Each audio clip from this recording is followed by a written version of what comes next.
Oke bose tulive na kuyalelo devyo bayepi Amita pendwa ya vintu ifisume vyonza kula kuibukisha Anade pochimo Wimbo wa temenu wa katongi Abazunga wajita katongi Nagula kuibukisha kateka Kaibuku muna kapona Neseko siove pamenso Yangu ama umebaya Iyaba Iyaba ume Iyaba ume Kateka wabantu Twakulila lelo twakulila Shika kukonke milimo shove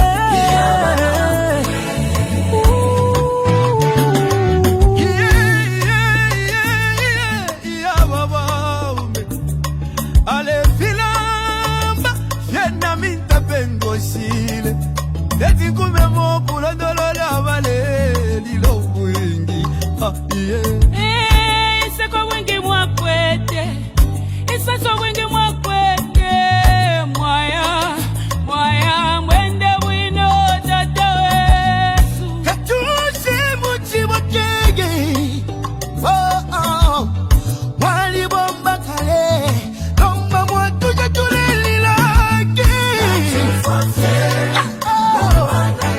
Mungana chiba Penda Upanga mwine Kolya mwine Ine dalila Dalila Dalila Kangu ya mama ume Ala nacho mwabye Mama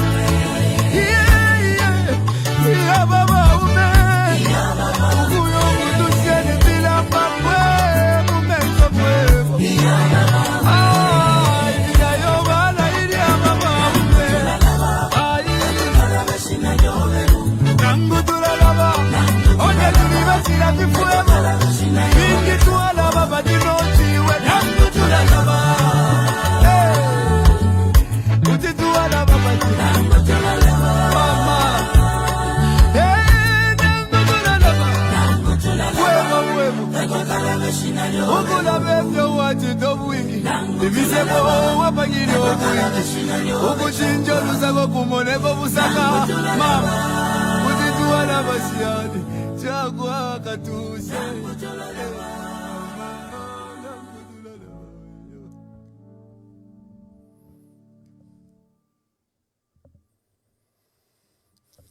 Wonderful day that the Lord has blessed us with. It's Tuesday, 14th October 2025.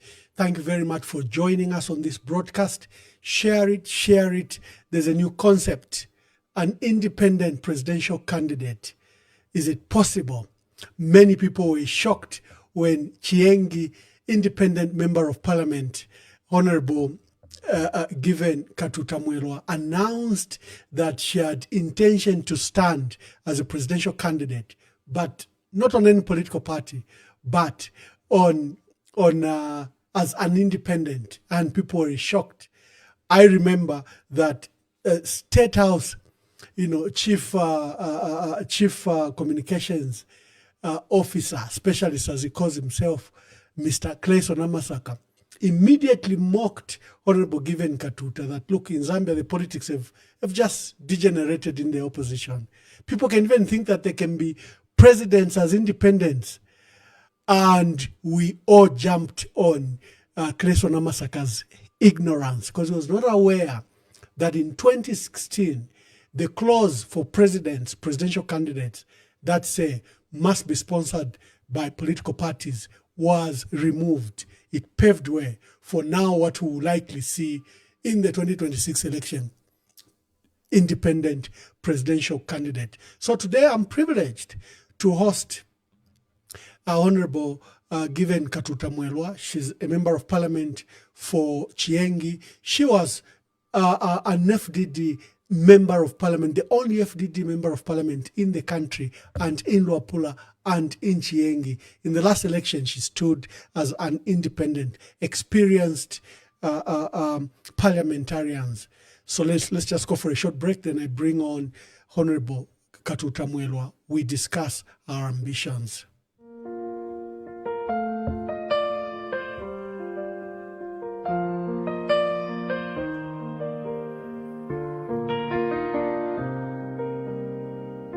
Today we stand at a crossroads, not just of politics, but of conscience. The passing of our humble president, Mr. Edgar Chagwa Lungu, is not only a moment of mourning, it is a moment of reckoning. Let this be a message to every future politician of Zambia. Power is not a crown. It is a responsibility. You are not above the people, you are born of them. You are raised by their trust, and you are judged by how you honor it. What we witnessed during President Lungu's health challenges must never happen again.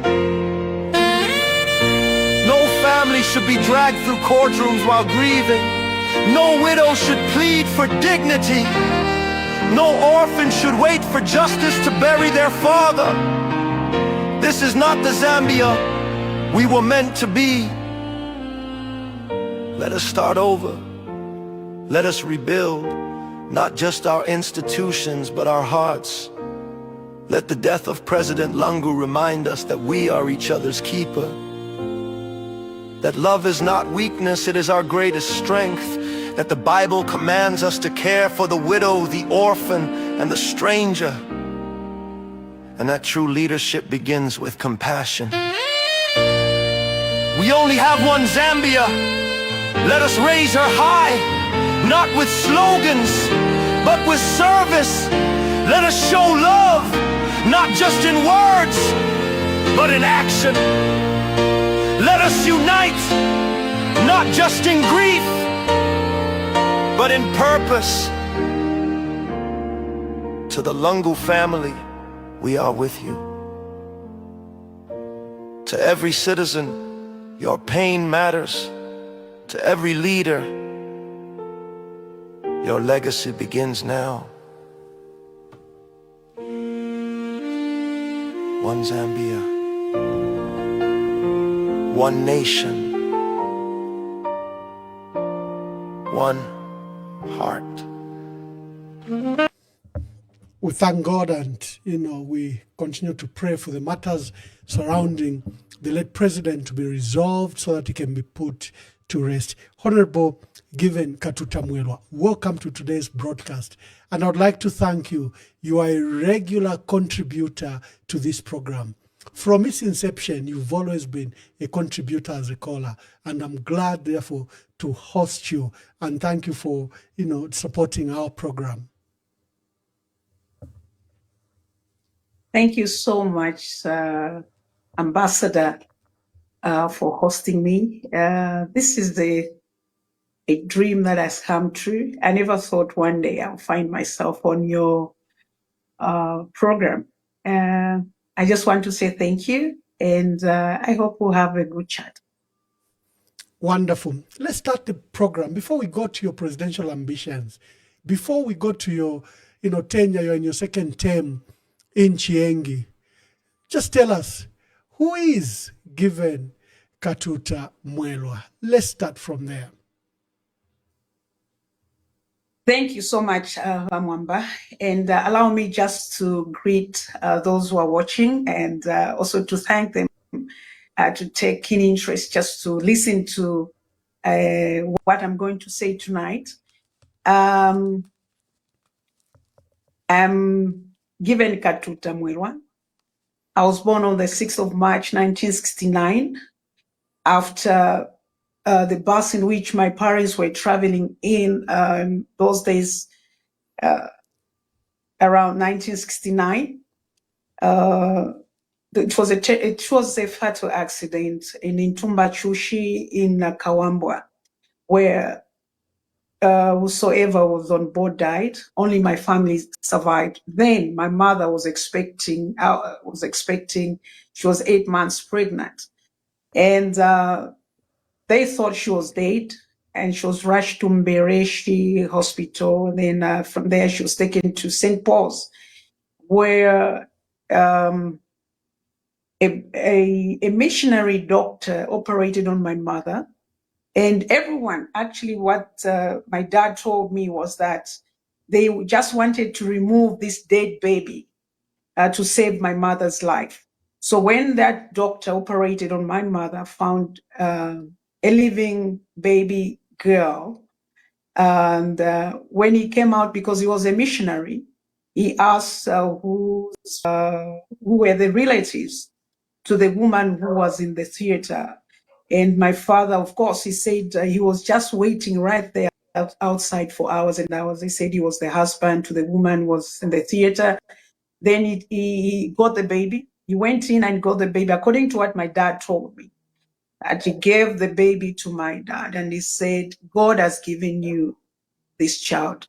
You call a gift from God in whichever language that you can use, but this is a gift from God, because there was no fetal, whatever they call it, and they thought I was dead.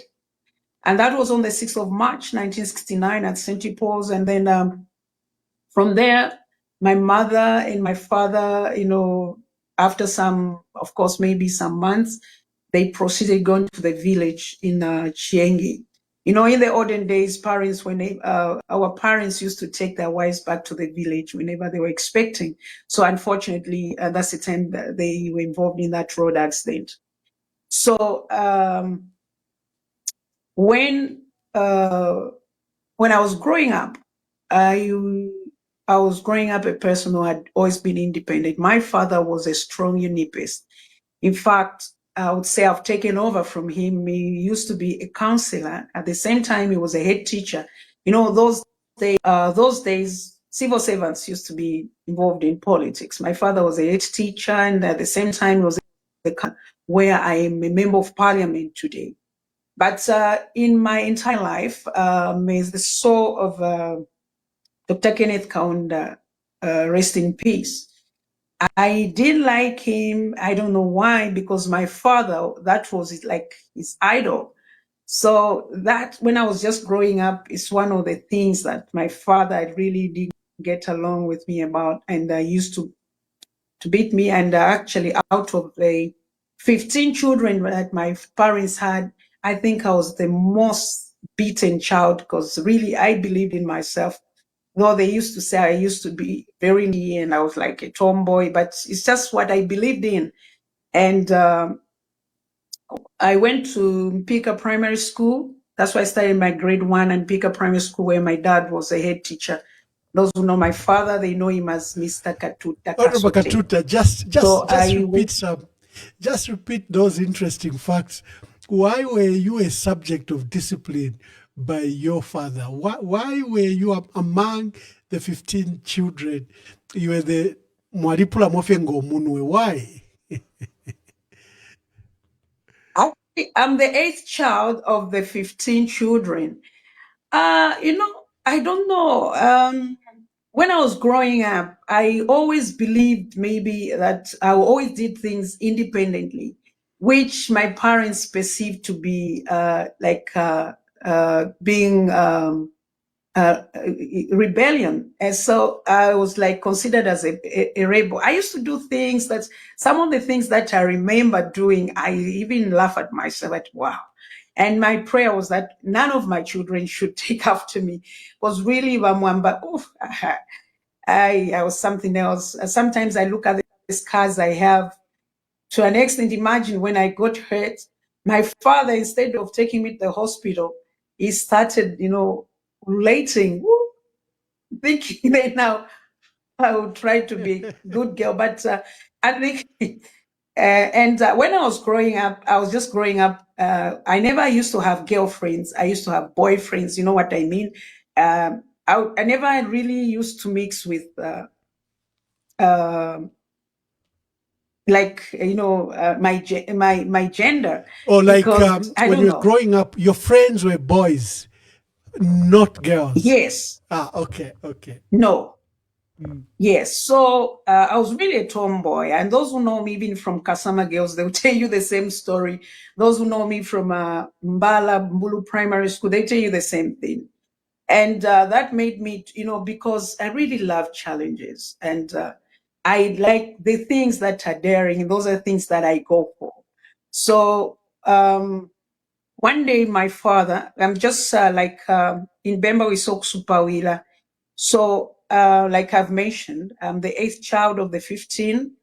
And when it was time for me, in fact, to go and start grade 1, my father had been sent to Chalimana for some further studies. So what I did, I was only 6 years old. Those years, they never used to allow anyone who was below 7 years to get into school. We used to put our hands like this, and then if it reaches the other side, then you qualify to be in grade 1.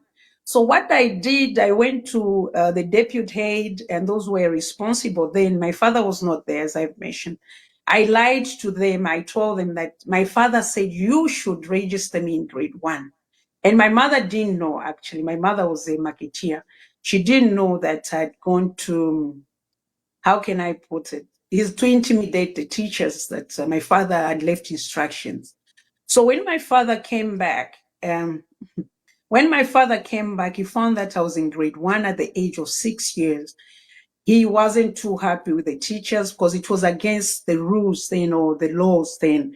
So, and the teacher said, but she seems to be doing well. Because then before you'd start writing the book, we used to write first on you go on the ground, they make sure that you learn to write there. Then they give you that a small board, and then when you start writing the books, it means. But I did that in a very shortest period of time, and I was doing better than those who were 7 years and 8 years. So they convinced my father that no, just leave her, she's doing well. So from Umpika, we moved to Ndola when I was 3 years old. Then I moved to Mbala with my elder sister, went to Mbulu Primary School, Kasama Girls Secondary School. Then I moved again to Lubuto Secondary School from grade 10 to grade 12. Actually, I was among the first grade 8s. We were the first grade 8s, we were the first grade 12s. So when I finished school, I didn't get good results to get me into the university. I really wanted to study law. Unfortunately, those years, Bamwamba, unless you had 12 points, something like that. But I had something like 20 points, so I couldn't get into the university. So I told my immediate elder sister, may her soul rest in peace. I told her we need to go and look for a job, and we were told that no, if you had just completed school, there was no way they could, give you an employment. But I found myself in ZCBC. I went there, no kupama sana na and I was told no, takwete trade or what. I was the first grade 12 to be on those machines, Fidefma machine. ZCBC Ni ZCBC ya Ndola. Kwisoko Mwaile. Which ZCBC was this? Yeah, kumpa tomato. Oh, in So Wansha. I went. Yes, I used to live with my late sister. She was a nurse at Ron Hospital. So I just finished grade 12, and my results were not the results that would take me to university. So, those days, it's not like nowadays, as long as it's 5 O levels, you can get into the university. And so, one day I woke up, I told my sister I'm going, and I was just in Patapata. I'm a tropical fair enough for it. So I went to see the manager in Patamatu, at Patamatu ZCBC. I said, I'm looking for a job. And this man looked at me, asked me my names. I told him I was given Katuta. Then there was an area manager at ZCBC. He was Mr. Katuta. So he thought I was connected to that man, but that man was from Eastern Province. So he said, okay, here I don't have positions, but you can go to Ndola at the regional office. then there maybe they can help you. The following day, I went to Ndola. I went to see the HR manager there. Just forgotten his name. So when I went to see him, just the name Katuta, I thought I was related to Mr. Katuta then. But I explained that I was no way, connected to Mr. Katuta. So he asked me why I wanted to work in ZCBC when I was a grade 12. Then there were only the Form 3s or those who were grade 7, something like that, who were working on those tills or to the shelf packing. But I didn't mind. And when I got the job, one of the managers said, look, this girl seems to be intelligent. Why don't we sponsor her to go to Nyek School of Business Management? So that's why I went. I went to Nyek School of Business Management. We were 41 and 41 students. I was the only female. So 40 were males. And then one was this given Katuta. So to me, I didn't find a problem with that. After all, that's my life. I grew up just among, males. So from Nyek School of Business Management, I was given a position of trainee manager at Kitwe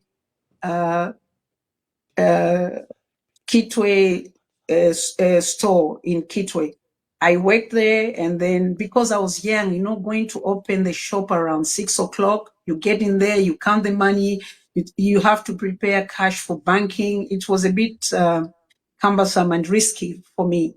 So Mr. Katuta arranged that I get transferred to the head office, where again they started training me as assistant hardware buyer. When you say hardware buyer, it's not for the computers. It meant that you'd be buying things like amampoto, whatever, sofas and whatever. So that's how I started working at head office. No, One day I saw what we call procurement committee, procurement unit. Those days was called buyer or purchase and supplies department. So I think that's a department they took you to, isn't it? We used to create buying department at ZCBC head office. Yeah. Yeah, in Ndola, Vitanda Street. I worked there. And after that, I saw an advert in the newspaper for Kabwe Municipal Council that they were looking for a chief buyer. So I went. Bamwamba, I'm not bragging.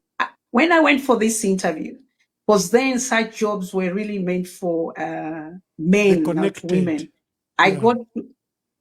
I beg your pardon? They connected. Those jobs were usually for the connected and usually men. Yes, they were for men. So when I got to Kabwe, I went for the same interview for the chief buyer. So when I got there, Bamwamba, those who were there, I know Mr. Mambwezimba is watching me, can testify to this. They were all men. And we did the interview, and I said, because I'm the only female, I'll get this job. So when I went back to Kitwe, I received a letter. The letter came that I'd been offered the employment as the chief buyer for Kabwe Municipal Council. So in 1990, I moved to Kabwe. I worked there, and after working there, I moved to Lusaka. Lusaka, I worked with Mr. Kamanga at Zika. Zika, when I saw an advert, I went in. So, I applied. So I worked at Zika when they were in Joseph Muilwa. Joseph Muilwa Road in Rose Park. Yes, I worked there. And that's where I changed from purchasing to marketing, because there they were looking for sales and marketing manager. That's the time, you'll be in charge of students, or this SCCA and SCCA, CIMA students. That time we had AAT, something like that. So, and I was in charge of procurement, procuring the materials for these students and also handling the registration of students with the SCCA or CIMA in the UK. So after that, in 1998, I moved to South Africa in search of a better job.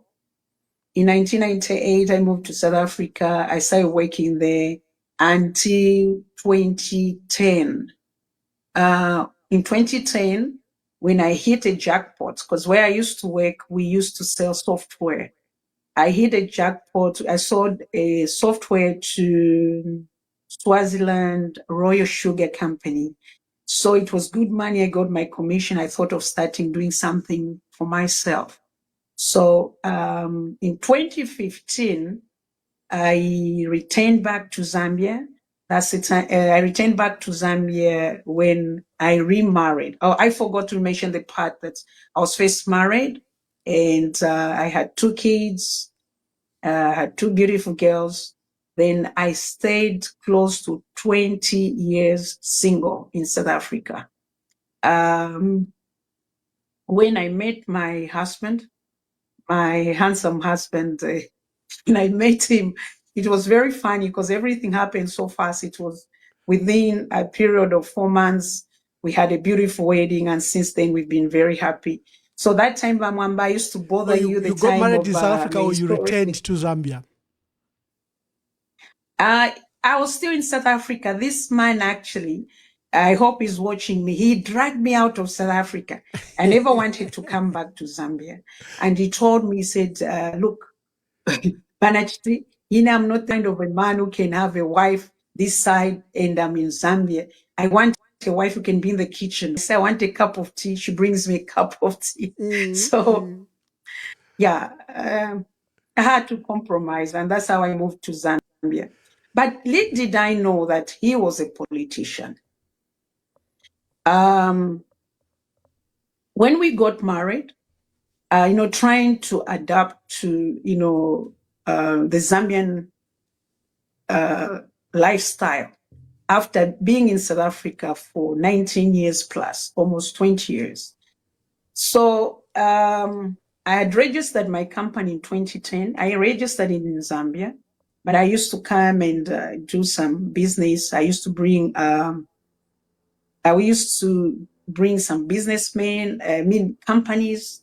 So one day, my husband went to Chiengi and he went to put up a satellite office for Creso University where he was the vice chancellor. He came and he asked me one question. Given, is that where you come from, Chiengi? I said, yes. Why? He said, no, that's not part of Zambia. He was shocked to see that, to see an ambulance, stopping on the way and the woman, gives birth right there because of the state of the road. Then I told him, it's a reason I've been thinking of going and contesting Chiengi. Maybe I can be a voice that the government will listen to, that we can be given the road. Then he told me that it's very far. That's a wonderful story. And, so I'll take you for a small commercial break, and I want you to set your camera, reduce the overhead a bit. So we'll go for a break. Then you tell us that decision to stand as a member, independent or FDD member of parliament, as a member of parliament for Chiengi. I think that was a momentous decision in 2016. So the only reason we are going to break is I want you to put your camera properly, because when I put, these what we call crawlers defining you here, I'm having very little headroom. And it's like this week I'm having a lot of people from NIEC Business School. Professor, Jones Kasonso started his college at NIEC Business School. Wheeler Joseph Mdolo, who I was interviewing the other day, was at NIEC Business School. I know a lady from the bank who started her work from NIEC Business School. And you, from NIEC Business School. I wonder what it is with NIEC Business School this week. So, na munshingruka, I think you are calling each other. Atinakuli mwamba kutumwaya. So let's go for a brief break and just adjust your headroom and then it will be done. Abantu senta yonse kumufurila kanko fatingara karefi yonse mure mona mwe bantu nyuki yonse chiranganda nyuki fire konsi oko yonse mure mona kuri white mwantu ni center kwaba doktipa yoku chimwafunya sente ya msango efi government mwantu mrola kesho pali sente mwafunya lero mnafo kutuipa konsi oko mure mona mwe bantu konsi kuri white ni center. I'm also aware of the electricity problems that Zambia is facing. But despite the problems that we have with the supply of electricity in Zambia, you still supply us with electricity. Again, you would have said, we cannot sacrifice our power when we have shortage. But you still give us. Katima Mlilo town, where I come from here, is supplied with power from Zambia. When you have a power outage here, we also have power outage. But that's the brotherhood we are talking about, the neighborhood we're talking about. And we should only be grateful and continue to exist in this manner. You spoke also about the Vals-Bendola-Lumbumbashi corridor. I want to tell Your Honor that that corridor was developed during our time. I was Permanent Secretary of Works and Transport. And my counterpart here was Judge Sichinga, Dominic. Thank you very much. You might have to bring it just a little bit more down so that, when I put the scrollers, yeah. Thank you. So you decided to make this decision to stand as a member of parliament. Please pick up the story from there. Yeah, I decided to, let me just say this, Mwamba. In 2012, when we lost the vice president, I came, and that's the same year I lost my dad. So I came to mourn my dad. So what happened was that which vice president? George Kunda, Council okay. George Kunda. They saw okay. Rest in peace. Yeah. So when I came. That's the same time, we had put my father to rest. Then I was told, because of something that happened to my nephew, he was beaten up by some people. I didn't like the way the whole thing was handled. So I told my brother-in-law, Mr. Steve Peary, I said, look, I'm going to join politics. This kind of behavior must come to an end. And he told me, you can't, you cannot fight the government. You cannot fight PF. It's so mighty. You can't. I said, I'm coming. Let me just go to South Africa and prepare myself. So, and he told me that I didn't have even the resources. I hope he's watching.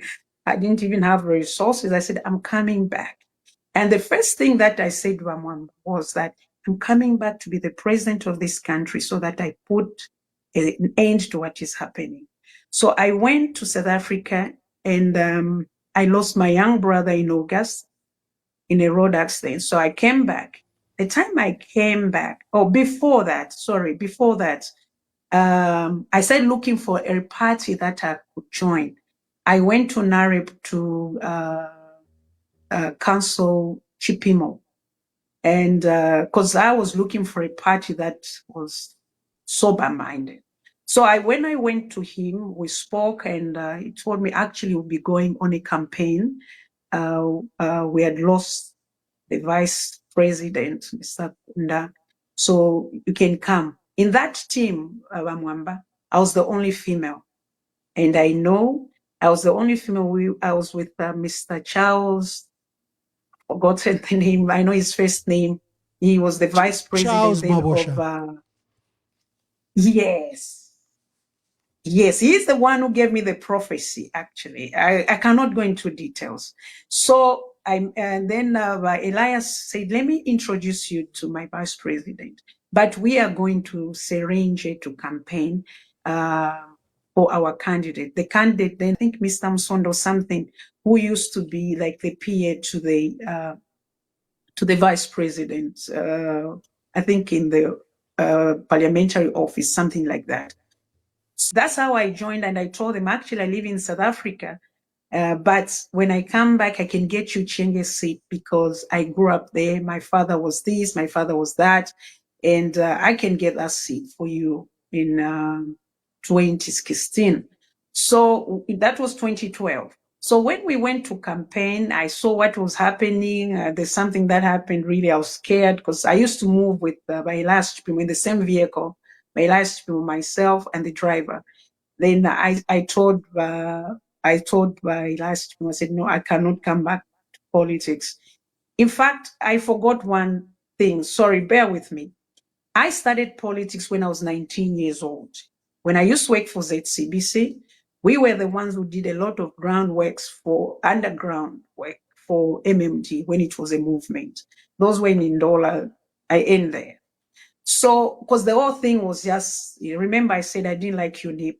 The whole thing was just to get rid of UNIP. I remember one day when I got home around 0102, my parents thought maybe I went to do some things. They locked the gate.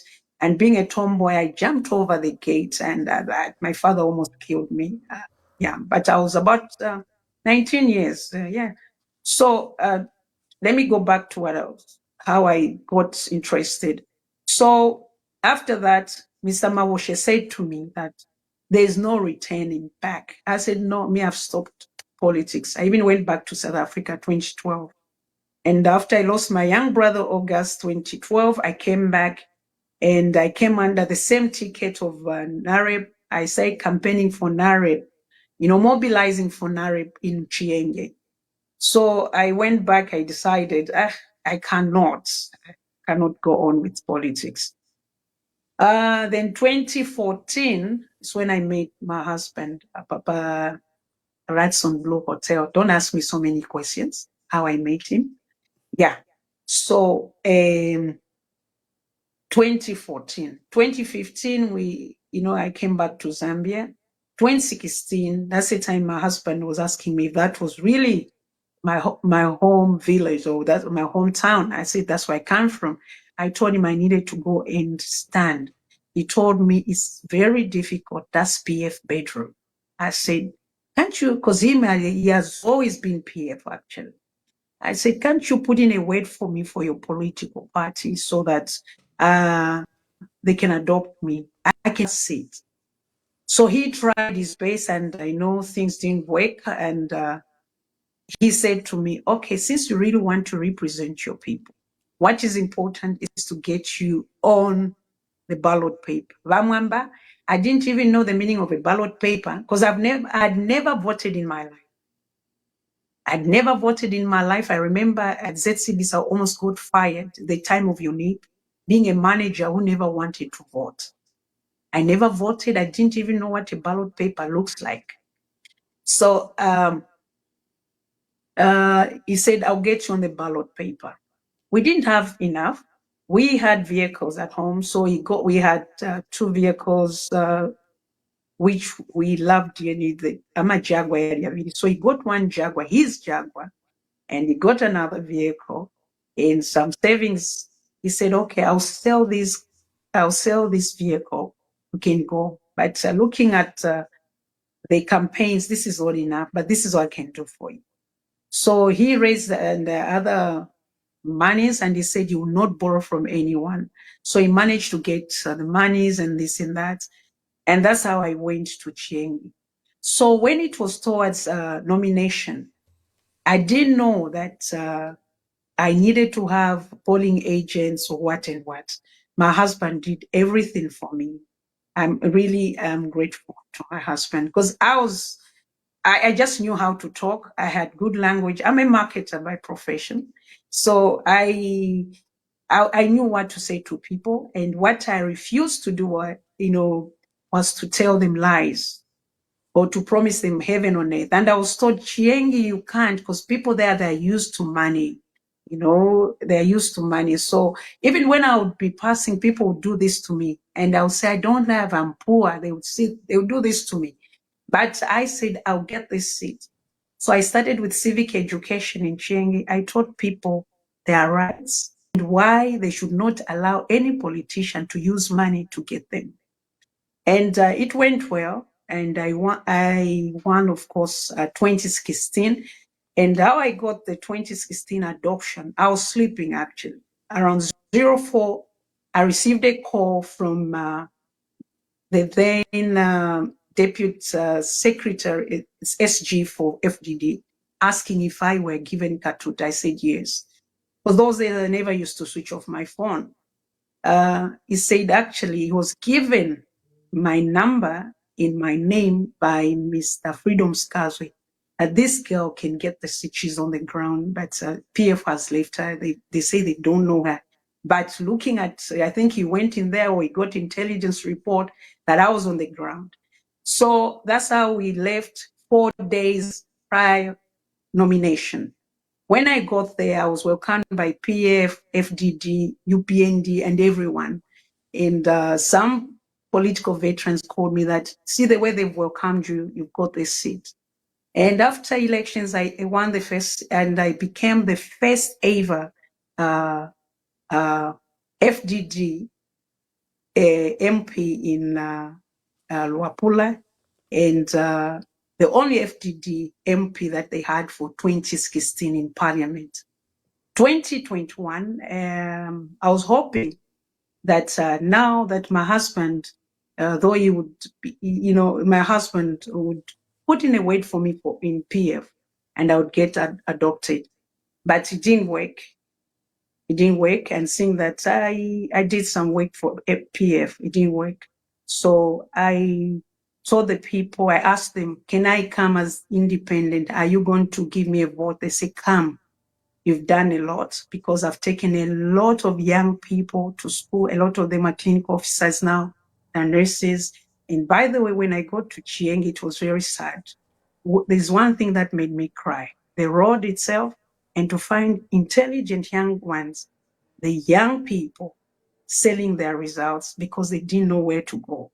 So with the help of my husband, we took in a lot of kids between 300 and I think 600, and gave them scholarships. Most of them, some of them, I'm proud to, when I go to see them, from being clinical officers, they've, advanced and now they're medical doctors. I'm a very proud mother to these young people. A lot of them I can show you, I can share photos with you. Others are now secondary school teachers, primary school teachers, and nurses. Those are the ones we helped with the help of my husband.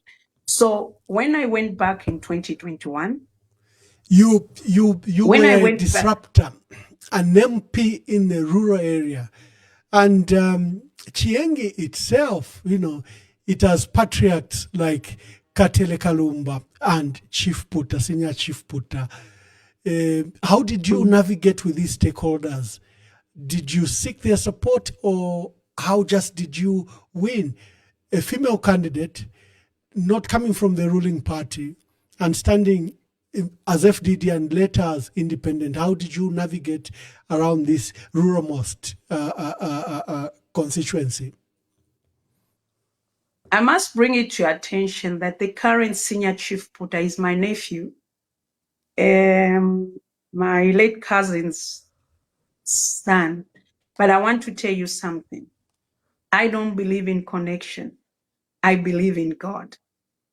I'm a firm believer that if God speaks, I have to go for it. So when I went in, I was told, I went to see my brother Vakateri, and he told me, he interviewed me. We sat for almost, I would say 4 hours or 5 hours. He was trying to engage me and to see, and he told me, no, you're not ready to be a politician or an MP. You are too soft, you are this. I told him, no, I can do this. I can. And the first thing that he asked me, so what do you want to do? I said, the first thing I've brought here is what my father told me. You cannot separate education from development. It's impossible. If you have uneducated people, then forget about development. So he said, here, I don't think that will go well. But because of that, it worked. And Vakatele didn't support me, not even my nephew, the senior chief porter, because PF had adopted my nephew, the immediate young brother, to senior chief porter.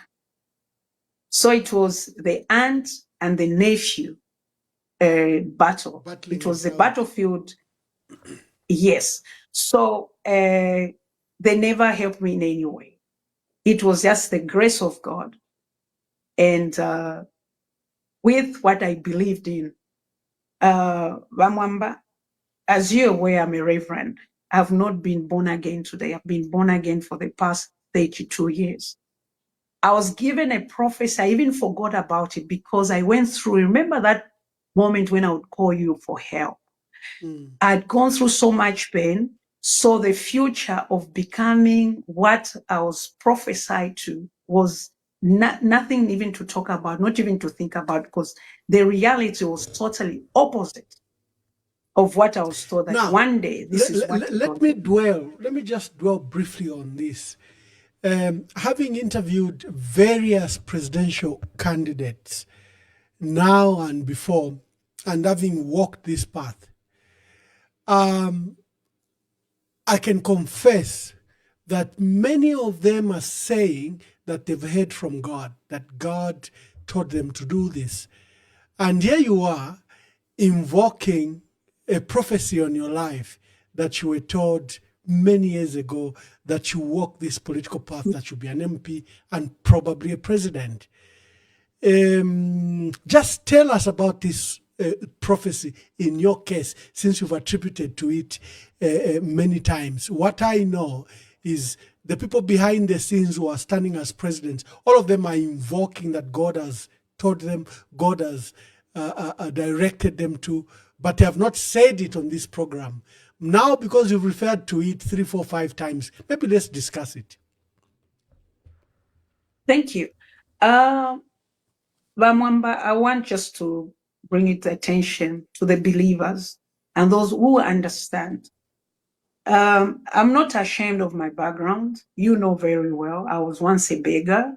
I would plead with you to connect me to the late President Chiluba, because I've been in a situation where I'll have nowhere to run to apart from God. I'll tell you something. When I was told, and I want to put it very clear, that one day I'll dine with kings and presidents. Imagine you're being given that prophecy and you are in Matropico and you have Wamanga, and there's nothing that you can even say is true, this will happen. When I was given again this prophecy on the 13th of January 2013 by Mark Lorraine Cohen in South Africa. She's a white woman, but a prophetess. Still, there was nothing for me to believe that this could happen, because I never thought I would even become a politician. I remember also my father one day, when I took him to South Africa, he was watching Condoleezza Rice, something like that, that woman. My father called me. He said, Vamayo, naimwa mukabanga wewini. Then I laughed. I told him, I know it's been your dream. I even reminded him how he used to beat me when I was young. I say, I know it's been your dream that one of us should be in politics, but this is not my area. I hate injustices. I would rather study law. That had been my dream, so that I can, stand for other people's, other people who are being oppressed. So when I came to Zambia, some of these prophecies that have been spoken over my life, even the time I was 12 years, I want to take you back. In Imbala, those who grew up with me, I cannot be mentioning some names here. I was in Sunday school. The man who died at the age of 100 plus, a former UCZ bishop, Mr. Scaswell something, he prayed for me. And I remember very well, it was the time of Youth Week. Youth Week, the Sunday school would preach. He prayed for me. in that office. I don't know what they call that office at UCZ. I grew up in UCZ. And he gave me this prophecy. That was the first thing, but I didn't know it was a prophecy, where he prayed for me that I would be great. So to me, I didn't even, I was coming from not a rich family. So I forgot about it. Again, I had this prophecy until the 2013. The 2013, again, I forgot about everything because really it was hard. I'd lost everything. And even my husband married me up to now. Sometimes we laugh how we met and this and that. So talking about the prophecy, I am a firm believer. Even recently, there was a man of God here in Lusaka.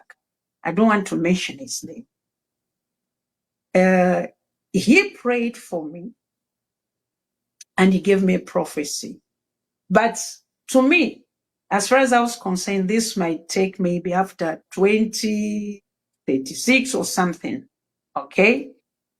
But when I came to announce, okay, before that, I've been giving counsel to people who are in the opposition to see to it that they should do it for the Zambians, not for political parties, not for themselves. If this step is not taken, Zambians are going to cry after 2026.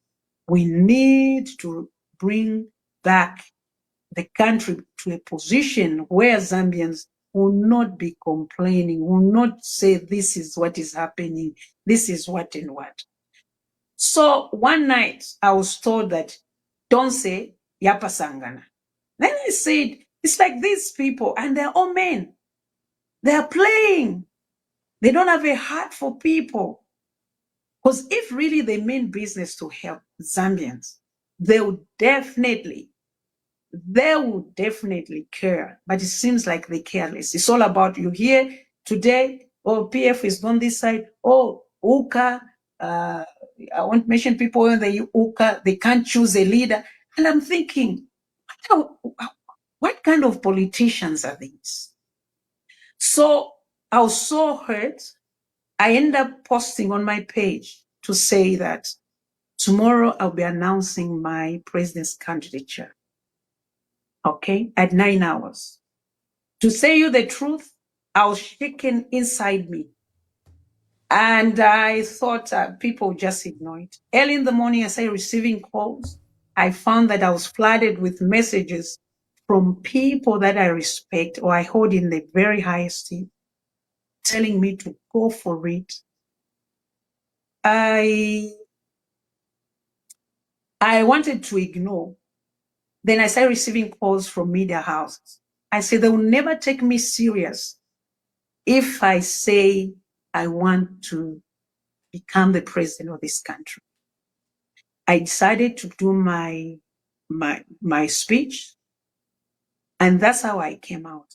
After I came out is when I remembered there were some prophets who came from Israel. I want to tell you this. I don't care what people say. I went to a meeting. I know some people, women were there. I was just invited as as a guest of honor. So I went there and they said, this prophet just called me and said to me, you are the one. And they told me some things. I hope they will not be barred from entering the country because I hear they used to go to some houses. I don't know. And they prayed for me, anointed me, and the shofar was blown. I want to say what happened. Again, after that, I didn't even, somehow, the way I am, I'm not somebody who rushes for things. Until the day I announced, I started now thinking of where I'm coming from and who has said what. It's not whereby I go to someone. I say, pray for me. No. These are incidences where I'm just like arrested by the Spirit of God, and then I'm picked. So if God has lied to me, let it be so. But for me, this is what God has said. And there's a word which they were using, that how it's going to happen. And what I've confirmed is that the day you announce, it will shake the whole country. And the day I said, I'm going to stand, everyone started talking. When my elder sister, Vadolikas, announced, I don't think everyone went like that. My elder sister, Vakate, announced, no one said anything. When my sister, Savoy, said she's gone, no one said anything. But why me? Then I remembered the last prayers that I was praying for.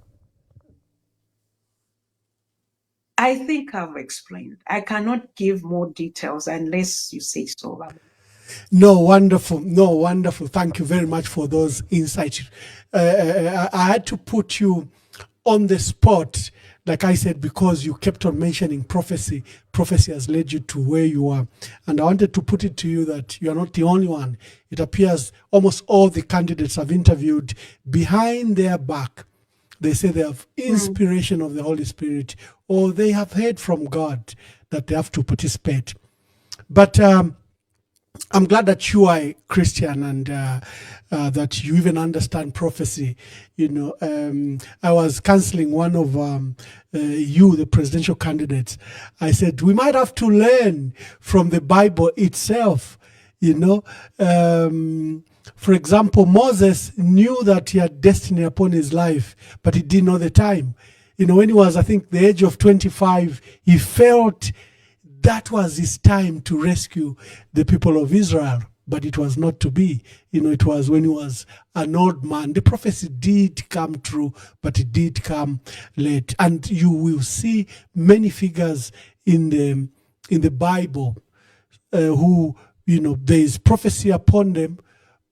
Like David. David was anointed as king, but he didn't assume king until how many years? I can't remember.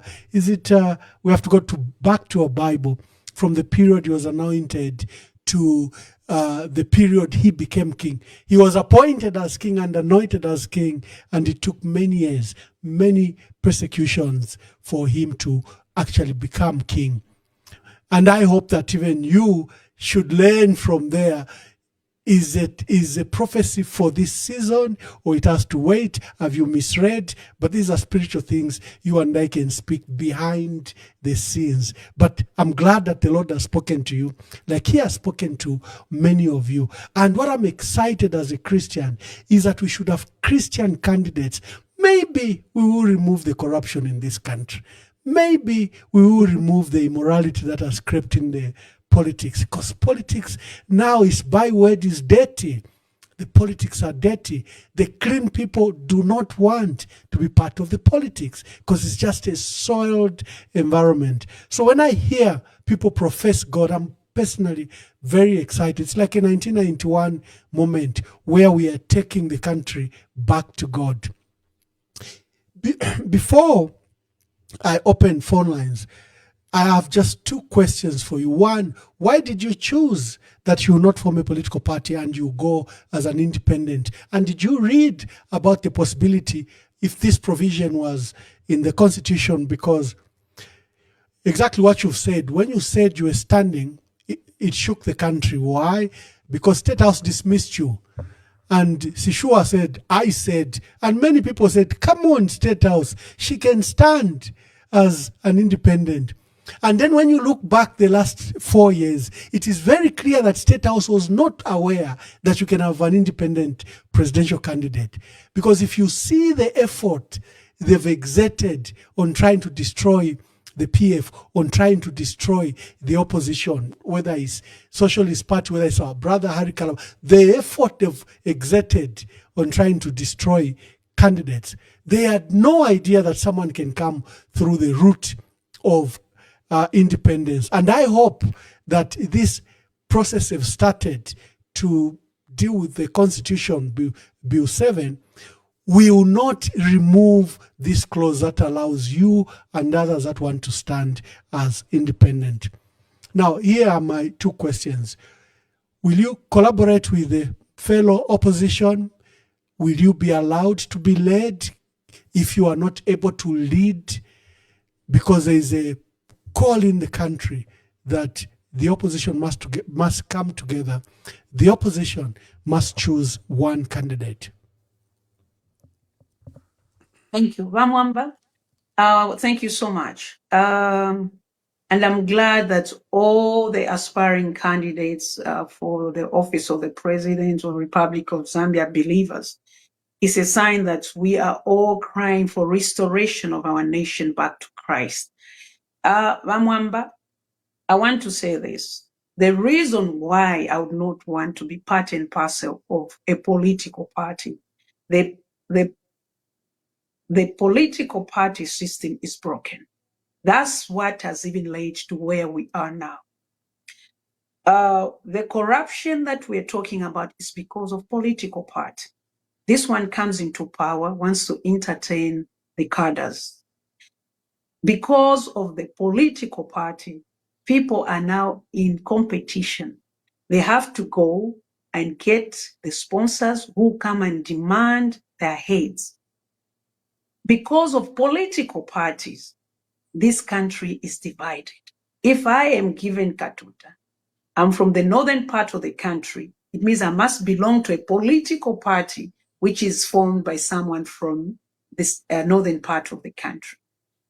When we say northern part of the country, that includes eastern part of the country or central province, Upper Belt. If I am given Pantobola, I have to belong to a political party founded by someone from southern province, western province, or northwestern province. It shouldn't be like that. And it's because the battles which are there, they're not battles for authority. These are battles for names, just power, not to govern. It's just to prove a point that since I'm from this side and I belong to this political party, I can become a president. This is where we're having a challenge, Vamwamba. And this has cost this country's peace, unity. Everything that we used to be before is gone just, I would say, berserk. I cannot work with anything that is broken. Let me give you an example to show you that God is behind and God is in charge of this. How many times have I tried to push myself in a political party and it has not worked? It's not those people who reject me. It's God who has been stopping me because he saw this day will come. If we have an independent president, who is she going to favor? Who is she going to say, I'll favor my in-laws from warm lambs from Western province, or I'll favor these people from Luapula or Eastern province? No, I have no one to favor. And God saw this coming. And for those who crafted the Constitution, according to God's infinite wisdom, he saw this coming into Zambia. And he allowed them, he gave them the wisdom to craft that clause for these peoples. God is always ahead. So he saw that there will be a point Zambia will be divided. And how will this be done to bring the Zambians back together? There has to be somebody who has no party, he has nowhere to lean on. Let me tell you this. In 2021, when I tried to stand on PF, they rejected me. Vana Lumango, I went to see her. Please put in a wait for me. Put in a wait for me. She said, no, we have somebody else there. We cannot help. I spoke with him that, please help me. Jimmy Nepali UPND ticket so that I can get my seat back. But because God is a God of wisdom, he knew that had I been, in a political party, I would have not even had this chance. I would have perished together with the PF members of parliament whose party has been destroyed. But he had to bring redemption in one way or another. This is why they say everything that works out for a reason. And that's why I'm not bitter. I'm not bitter against UPND. I'm not bitter against PF. But I'm bitter because I see that we have politics that has brought division in our country because of political party. Where will I stand to favor anyone when I'm just an independent, or if I have independent MPs? If I have, how are they going to say I'm going to favor this one? It will be, in fact, very difficult to steal, because the nation will just say, how did you do this? Now, because you have somebody who belongs to a political party who will cover you, you say this minister is a thief, and bring evidence. Because the head is ashamed to be, is being ashamed of having ministers who are corrupt or MPs who are corrupt. So they have to be shielded in one another. But if it's an independent, who is she going to shield? This is the reason I cannot be part of that which is broken. And I want the nation to hear this. Where we are going, God is in charge, and the will of God for the sake of the people of Zambia will prevail. Oh, wonderful, wonderful. I'll be inviting callers to, although you haven't answered whether you collaborate with the opposition and whether you'll be willing to be led, and you can lead, but you can answer when the callers begin to echo. And I notice you carry a title, Reverend. Are you pastoring a church? How did you become a reverend? Are you a honored reverend, or do you actually are a pastor, an active pastor? Thank you, Amwamba. I am a reverend ordained by Bishop Chitundu, and we are pastoring a church. My husband and I, we have a ministry called the Fourth Man Ministry, taken from Daniel chapter 3, verse 25. Oh, wonderful. Okay. Dear callers, the lines are open. You can call. We are hosting independent presidential aspirant, Madam Given Katuta Mwelwa. So I'm encouraging you to now call. If you have any questions, this is a time to raise your questions. She's aspiring to be among the presidential candidates for 2026. She announced last week that she will stand as an independent. We seem to have a first caller. Yes, caller, please tell us your name and where you are calling us from.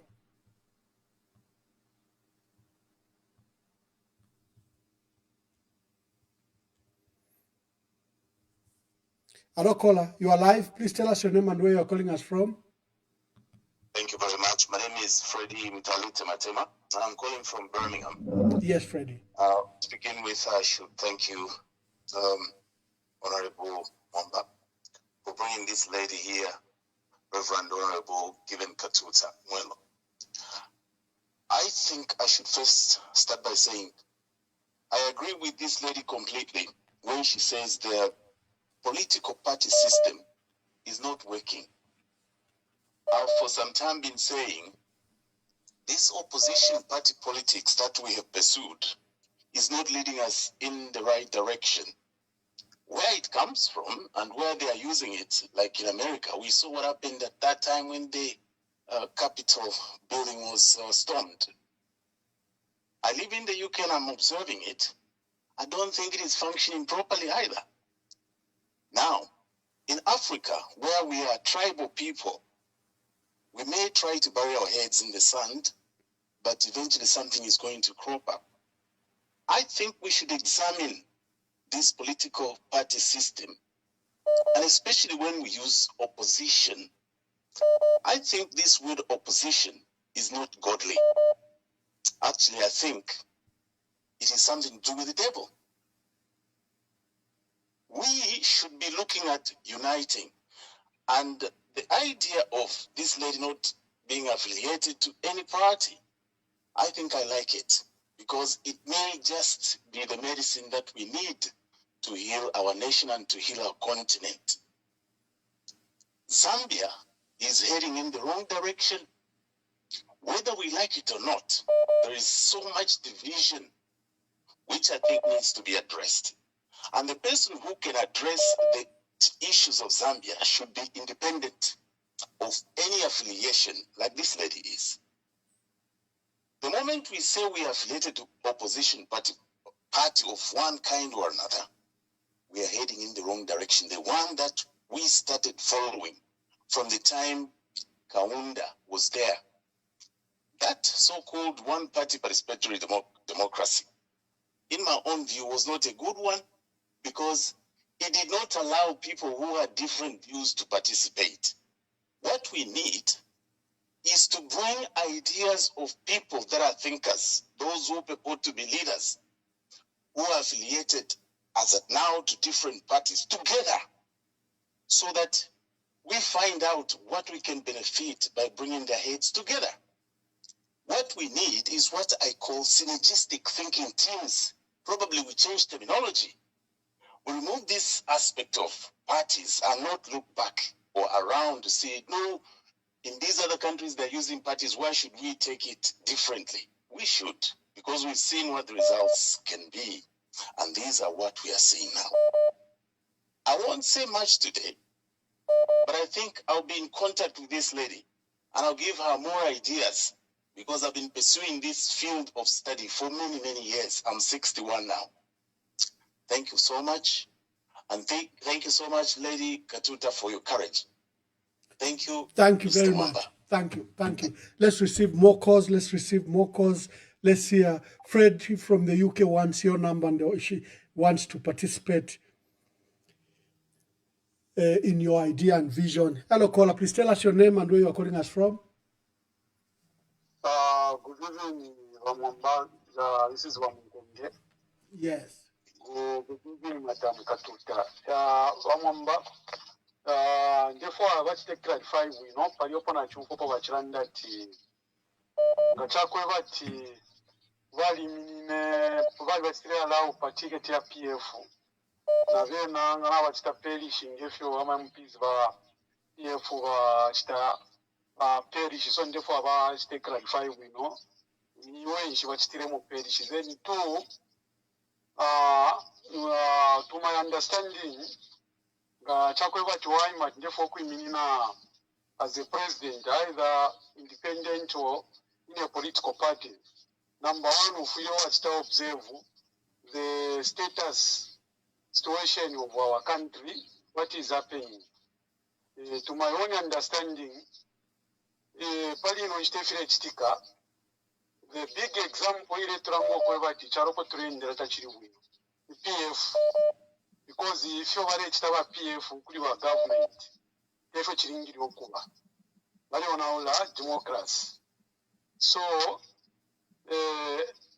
before Mayoba, Nangore independent, but I can love Kwevati, but to understand if you are opposition, main party, probably attacked by the ruling party, Road was not being able to pick up because in the Tatuika which means it's to Absumona, Charoches, Pantona, Tomonavonsa, Toko Chrea, Takueme. But Pali, was take clarify Pali, Pama MPs, and Chufavalanda, and then Mina, la list of parish, so to Taco clarify, you know, Paco, understand. Thank you very much. Yeah, let's take as many calls as possible. Thank you for your interest. Hello, caller. Please tell us your name and where you are calling us from. Good evening, Wamwamba. Good evening. Good evening, Madam Katuta. This is Stephanie. I'm calling from Lusaka, Zambia. Hello? Please continue. Make your contributions. Yes, my contribution is that, Madam Katuta, you are welcome. At least you have enlightened us about the issue, the clause 100, where people were not understanding it until when you came on board to say that I'm going to stand as an independent, and some of us were shocked to see State House was adamant that they couldn't understand the Constitution. So the question which I have is that how are you going to make sure that you have more members, and how are you going to adopt them through independent? Because we have seen that in 2021, we had a lot of independent members of parliament. It was for the first time to have more than maybe should be 10 or 9 independent members of parliament in parliament, and today you are coming out to want to stand as the independent president. Then how are you going to manage? Because we have heard UPND, they are saying that they won't manage, they won't accept, I know it's in their party, but they are saying they won't accept others to stand as members of parliament or as an independent. They will make sure that they will deal with them. Because UPND, they always speak as if they are talking about their political party, but eventually it will still come back unto yourself, because we have seen it how PF has been treated. So how are you going to defend yourself? Because I know it will still come back to you. If you have observed that State House was jittery immediately when you said that you are going to stand. So meaning there is a plan B for them which they are organizing so that you can't be on the ballot paper. So that is what I want you to elaborate more. Thank you. Thank you very much. Let me see if we can take some more so that we give the Honorable Katuta room to answer the questions. For all those that were calling earlier, just quickly call so that we take your questions and allow the process to, allow Honorable Katuta to answer. We are hosting aspirant to stand as an independent president, Honorable Given Katuta Mwelwa. She's currently a member of parliament for Chiengi. Chiengi is at the corner of our country. And she should tell us if she has done the road. One of the reasons she went to parliament was that road should be done. I don't know if she's been successful to have the road done. It's a painful, both to Mchelenge and Chiengi. It's a very, yeah. Okay, so I've got 2 callers waiting. Let's start with this gentleman. Hello, sir. Please tell us your name and where you are calling us from. Thank you very much, Ambassador Mwamba. My name is Kefas Mwape Musonda, an advocate for industrialization and national development based in Kabwe, Central Province, Zambia. Good evening, Mamayowa Given Katuta. She can hear you. Please proceed. Thank you very much. Number one, allow me to say, Ramayo, you've walked the path of politics with the heart of faith, and truly the just lives by faith.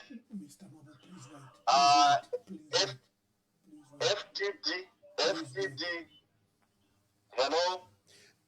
Continue. Hello? Thank you very much. FDD came on the limelight through Madam Nawakwi, and we are told in 2016 you contested under FDD and built your political career through and through until 2021 you stood as an independent member of parliament, which is very rare for women to contest parliamentary seats as independent. I have a few questions to make to you, and hopefully that you respond to them in a faithful way. Number one, we are crippling with load shedding in this country. We're only remaining with about 6 months when parliament is dissolved. If the Zambian people gives you the mandate as the Republican President of the Republic of Zambia, how are you going to eradicate load shedding?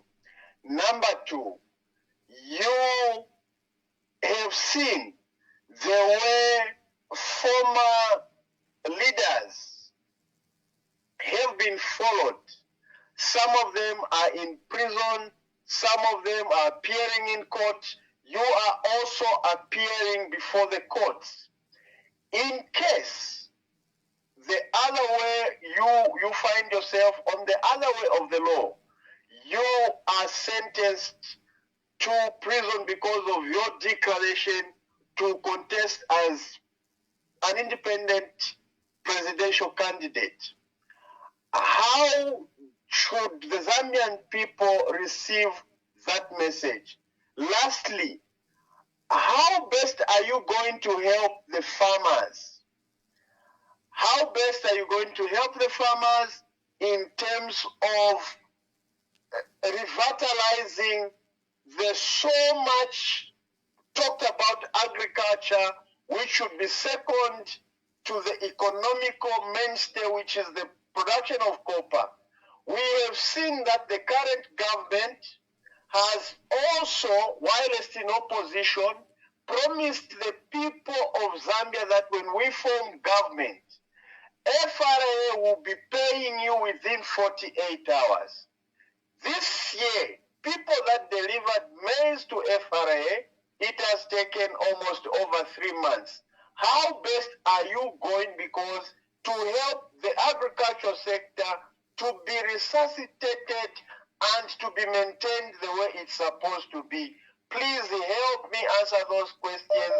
And how best are you going to industrialize the country, because Zambia needs to be an industrial hub. We are blessed with so much resources, and we are blessed with this peace that we are having now. Thank you very much, Ambassador, and God continue to bless you. Thank you very much. Hello, caller. Please tell us your name and where you are calling us from. My name's John Mabo, calling from Italy. Thank you, Mr. Mabo. Yes, I have a question for Honorable Katuta, Ambassador. Thank you. Please proceed. With the, I know that we have a lot of excellent people with a lot of experience in life and working for the government, from the private sector, everybody. But with the what's happening, the situation in our country, is it not a bit more wiser for some of these people with a lot of experience to avoid saturating the presidency? Because from your program, we've seen so many people aspiring for the presidency, and the issues with political parties and everything that's happening. What's her view on what's happening regarding the saturation of aspiring candidates for the presidency? Because it seems that we lost him. I think he's got a point that there are many candidates. Hello, caller. Please tell us your name and where you are calling us from. Hello? Yes, proceed with your questions or contribution. Introduce yourself. Professor Mtete, and good evening, Honorable Katuta. Thank you, Professor. Please make your contributions. Thank you. She has made a statement, and I can underline it, where she says she seems like she will not work with any other political parties, and she wants to become the president, an independent president. No matter for Kushakuriba that I'm left for a Pakwamba Kubombana Vaneno, Nangu Kwendela Pamu, Nangu Tunguru Kubakunuma, Elo Mukababa Kateka as an independent, Mukabomba, Mukapanga, Mukaforming a shani cabinet yenu, that I'm left for Kubombana political parties Yambi. Baka Musuminisha, Ukusala Minister Venu, Musipani Simbi. Open a pedera pedem quite. Thank you, Professor. Thank you very much. Thank you, Professor. Hello, caller. Please tell us your name and where you are calling us from. Hello, my name is Pumulos Tumbeko. I'm calling from California. Yes, Queen Pumi, and you are also a leader of your own political party in your right. Ask your fellow Yes. woman, your fellow contestant. Yes. Naimwe mwashupa bana mayo. Mwaka wa bana mayo. I agree. The men just have to step aside. Anyway, thank you so much. Congratulations, Honorable Katuta, for this big decision, big and bold decision that you have made. I support you 100%. And before I ask my questions, I just like to agree with what you have said regarding how politics have become like a battlefield. You said it best. I feel like that. I'm like, there's something missing in our political space, and the true leadership has somehow evaporated, and we just have these rulers who are fighting for power. It's not about leading people and developing the country. Even if you see Bill 7, it's so geared about retaining power and oppressing other people. We have lost it as a country. And I agree with you, Honorable Katuta. I think this is the message we need to preach to all our voters, our young voters specifically, to say, if you join a political party, our young voters, they're just being used as tools to create confusion. Look at what happened to Honorable Rubinda today, So I think maybe we should abandon political parties and just have independent people without cadres. There will be peace. There will be nobody fighting or just unnecessary commotion that we are having. And all this is for what, really, if we want to save the people? But my question to Honorable Katuta is, what is your policy statement on the plight for women, the homeless children, and your policy statement on mining and agriculture? Thank you. That's a mouthful. Thank you very much. I hope she will answer. Thank you very much. Hello, caller, please tell us your name and where you are calling us from. Hello, good evening, Ambassador, and good evening, Madam Katuta. Good evening. Yes, I'm calling from Lusaka. My name is Chilando. I'm calling you in darkness as I speak to you right now. So my question is for Madam Katuta. We welcome your candidature as a female independent presidential candidate, but my question is, Madam, are we going to make it looking at the situation that we are currently in? We have been through a lot of mingalatos, since 2021, there's one mingalato after the other, and now there's, of course, Nachpuala, and Nachpuala, of course, they think they can come up and say, I'll be president. But don't you think we need to all work together and probably identify one candidate that is credible, that has stood the test of time, that we can all rally behind so that we can remove this brutal regime? Because to tell you the truth, things are bad on the ground, but from the way things are going, every day there's a new presidential candidate. I don't think we are going to make it in that way. So my question is, can we all find a credible candidate who has got no issues? I understand you, Madam Katuta, already there's an issue in court where they are saying you spat on someone. If we look at Fred Membe, there are issues regarding seditious materials, whatever. There is a candidate that I can think of, like Anderson Banda. He has stood the test of time. He has been in two presidential elections. He has done quite well. He's clean. There's nothing behind him. So why can't we all come together and identify at least one presidential candidate? I submit. Thank you. Thank you very much. Maybe I just take the last two calls and then we revert to you, Honorable, to answer the various calls that have come from Professor M.D. Mutete to others that have called and expressing concern at the proliferation of candidates. You're saying you are now too many. Even someone has written a candidate, Ambassador Kwashala Banga, you are unveiling a presidential candidate every day. Umuntu ngalanda televo kuwa president, my duty is to bring them to you as a country. You evaluate them and you encourage them, you strengthen them. We are all worried about our country. Madam Katuta, maybe let's begin to answer. If the calls will come, they'll come in the next. This question of opposition unity, I think it is a permanent thread, golden thread among our callers on this program. They urge all of you to work together. They want you to tamper your ambitions, to demonstrate that you can lead or you can be led. Then one of the social media influencers accused you that the reason you declared your interest to stand as president was that you were raising the stakes because you have a matter in the Lusaka Magistrate Court. You must have heard them when they were speaking, and one of the callers has spoken to that. Please answer those two questions together with the questions that you have. Thank you. Thank you so much, Wamwamba. And thank you so much, Professor Mutete. When I say that I would not want to work with a political party, what I meant was not to have, not to work with a political party as we go into, what do you call this? Maybe to have an alliance. The reason is, as I've mentioned, let me put it this way for Professor. Let him research on me in Chiengi. I've been a member of parliament for I'll say now 9 years, the first term and the second term.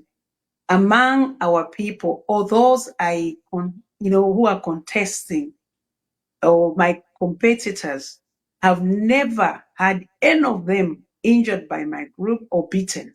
I don't believe in violence. I don't believe in violence. I don't believe in vulgar. I don't believe in using that language or belittling anyone. I don't believe so. And I don't believe in character assassination. I don't believe in that. So this is what I was talking about, to say that I don't want to be part of a system which is broken. If the Zambians, they say are going with even, this is where I'm talking about bringing in unity. It will be a unity, a cabinet for the purpose of unity. Imagine you have, for example, for argument's sake, we have 60 independents, which is going to happen because people are tired. You have 60 members of parliament, independent. You have another number from UPND. I don't know PF, if PF is going to be there. I don't know which political party. In order for us to start living in harmony, this is the reason why I'm looking at standing as an independent. You have to bring all these political parties in the cabinet.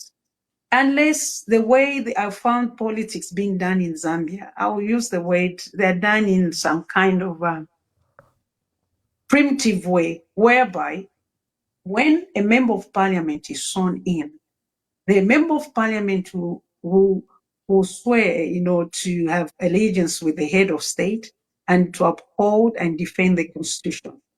But to my surprise, if, for example, today, His Excellency Mr. Hakainde Hichilema picks someone from PF to be a minister, that PF minister he'll be expelled from PF. And this is what we don't want to see in the future, because these members of parliament, when they go to parliament, they bring a lot with them, their experience, their expertise, whatever. So there'll be these members who deserve to serve the nation. And how do we bring the nation together? It's when we are going to have, I will not call it a coalition, a cabinet of unity. You get someone from UPN, you get someone from PF, you get someone from NCP, from where, and then Doesn't mean when a president is an independent, it's not just to go with an independent. No, this is what I was talking about. But what I was saying I would not do is to, to go into alliance. To go into alliance with something that I know I'll find myself insulting somebody on a podium for the sake of politics, belittling I start belittling you instead of me talking about what I'm going to do and where I feel Mwamba cannot do this, me I can do this. It's simple. Why should I start now talking about Mwamba's life? Hey, I know I'm tropical. That has got nothing to do with development. And Zambians are no longer interested. Since 1964, we had vigilantes. In MMD, I don't know what they used to call them because then I left the country. In PF, we had Bashani Abwat Bakad. UPN, you've got cadres. What kind of a country is this? But can you imagine, as an independent, where will I get cadres who will be beating people? So to answer our professor, this is what I was talking. I meant to say I cannot go into alliance with such kind of people. I can't. But if given an opportunity, I would definitely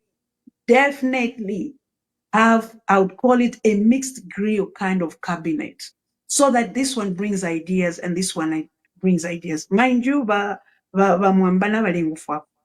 presidency doesn't mean you are the alpha and omega of wisdom. No.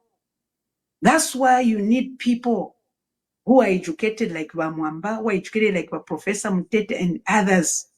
Then you form what you call the presidency. That's my thinking. And that's what I'm thinking I'm going to do. If Zambians say, yes, you are the one to lead this country. Because I used to love Jacob Zuma, when I was living in South Africa. Look at the people surrounded him. I leave it there. So what am I saying is that when I'm given a chance to lead this country, my cabinet will be a mixed grill, meaning all the political parties will be in there. I know some people talk about impeachment. Impeachment for what? What wrong will I do? Because it's all about saving the Zambians, not political parties' agenda. No.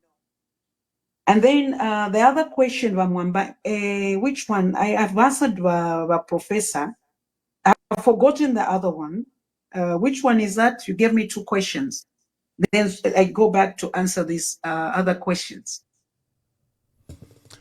Well, I think it was on opposition unity you have explained. Yes. Okay, I would start with Mr. Chilando. Talking about Imingalato since 2021. There was Zephaniah who talked about the MPs. That what did you mean when you said the MPs? Sorry, I think you're not listening to me. Yeah, I think that was Zephaniah, the case of Zephaniah who asked that what did you mean, Honorable, when you said you do want to perish like PFMPs? Yes. And then there was an issue of opposition unity. Well, Mamba, you're confusing me because he was saying, what did you mean by saying you didn't want to perish? Yes. If you look at what is happening now, yes. Some of PF MPs who were given adoption by PF, who I feel then they deserve to get the adoption. But immediately they got to the parliament, because of the intimidation that they've gone through, they've turned their back on their political party. Okay, out of the fear of losing their seats, they've been intimidated. Oh, your business will do this. Oh, what and what and what. As a result, now MPs from PF have been reduced to something that they're not supposed to be, because these MPs are supposed to represent people and also to support their political party, whatever agenda. But when you look at what is happening, because they cannot really agree with the ideologies of the ruling party. Now they've been turned into, I want to use a polite word, they've been turned into people who cannot talk, who cannot represent the people sent them there.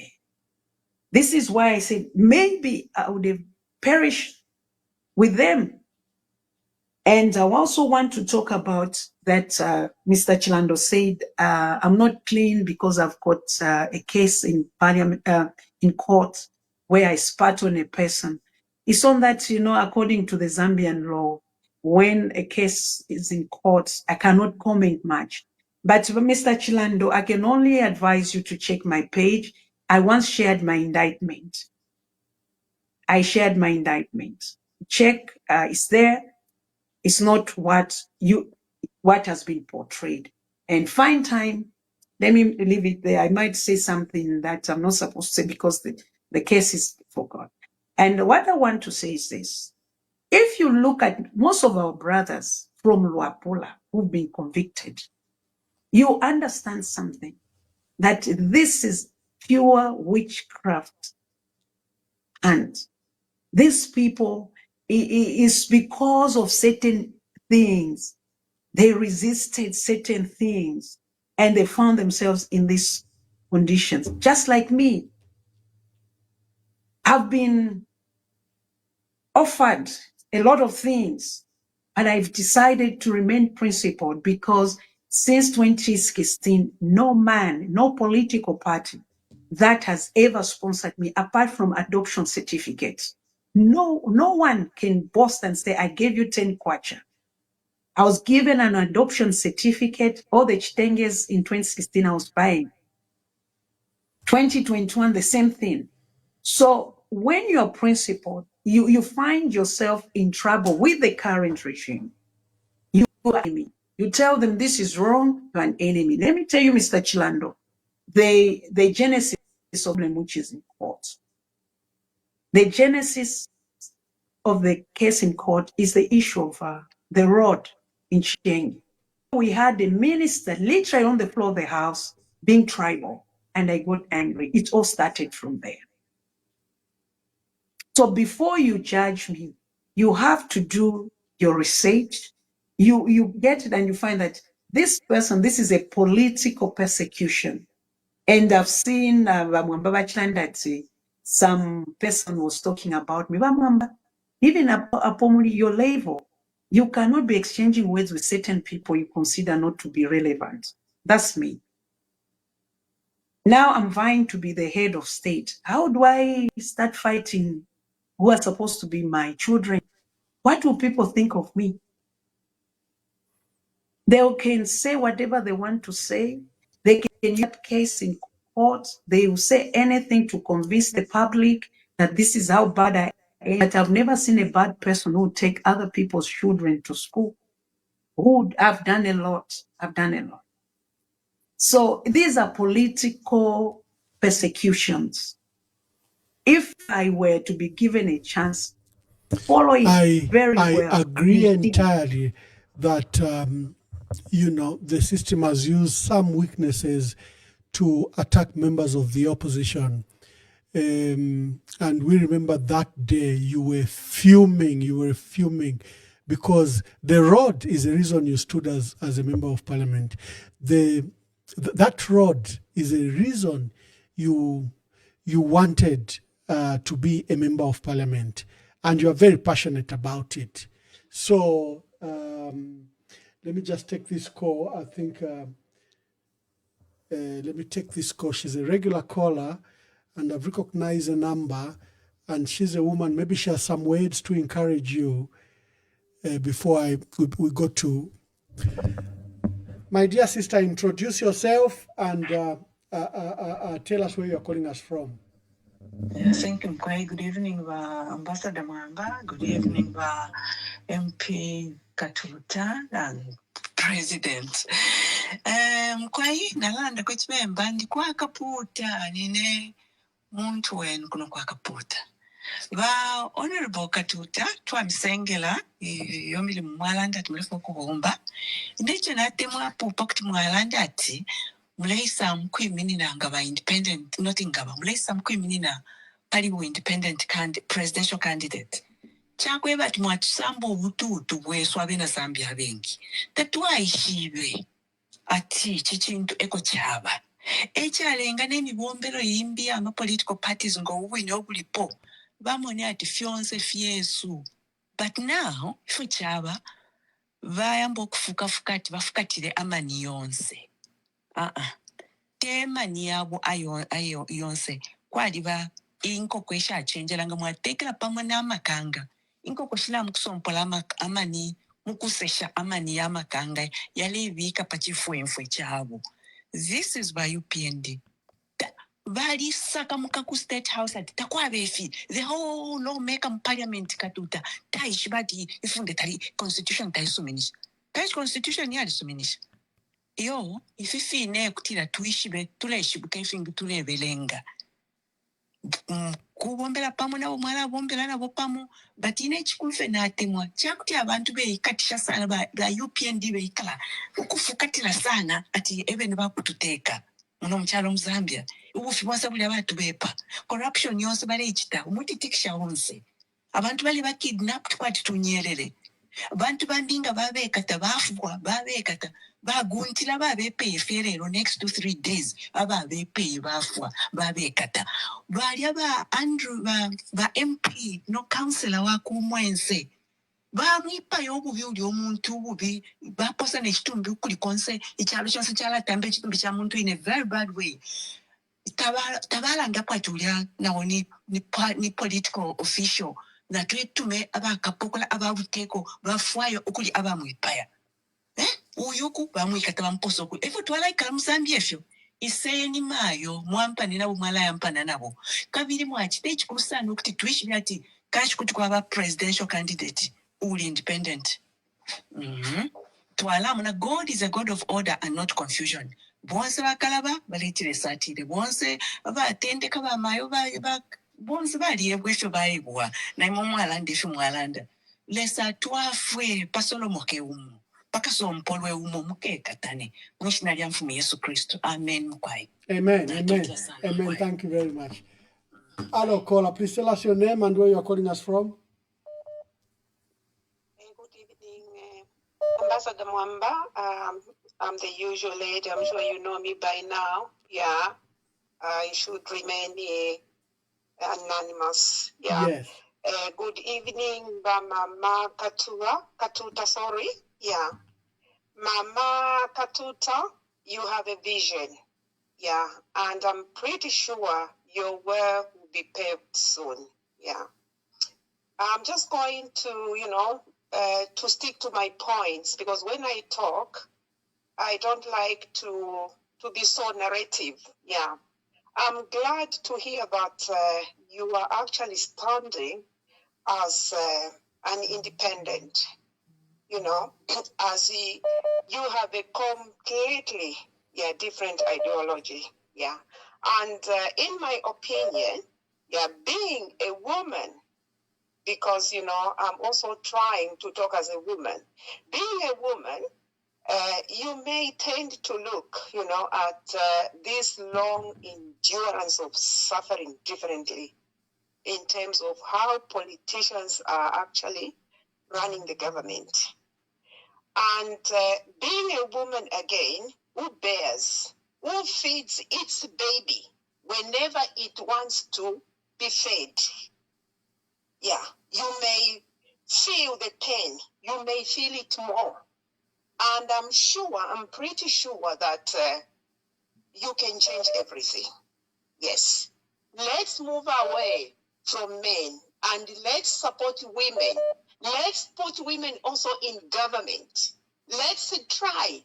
You can try us. Yeah. We can do the best.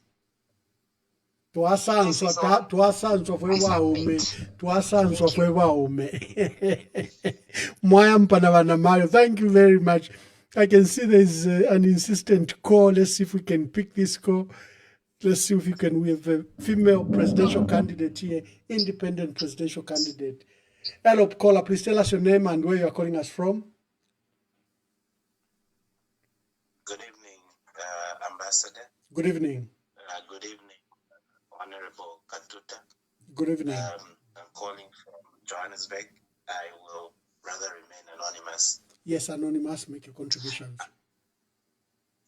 Yes, I just want to appreciate Honorable Katuta for taking this very challenging decision. I want to say to you, ma'am, that some of us who support you, we've been seeing your transition. We've seen how you've grown in politics, and this stance is not just a decision that you're taking now, but it is generational. It is also going to help a girl child and just set precedents. And we want to tell you that do not be discouraged. Whatever they throw against you, you have a brigade, you have an army behind you. Come 2026, we are going to support you. Thank you so much. Thank you. Thank you very much. Thank you. I think he will be our last caller. Caller, please tell us your name and where you're calling us from. Good evening, Ambassador, and President to be Katuta. Thank you so much, Honorable. Okay, so for me, I think your name, sir. Sorry, my name is Robam. Sorry, it just shows. Robam, I would like to thank you, Honorable Katuta. There's a song I played of someone talking about, commiserating with the former First Lady, the funeral, and how no government, no leader should take a widow to court. This caller is the one that did that song. So I'm grateful, Robam. Please ask your question. Okay, thank you so much. I think for me, my biggest concern is I'm just worried with all these presidential candidates in terms of the number. Yes, it shows that God has blessed Zambia with a lot of leaders. But where our country is now, we are fighting for the second independence.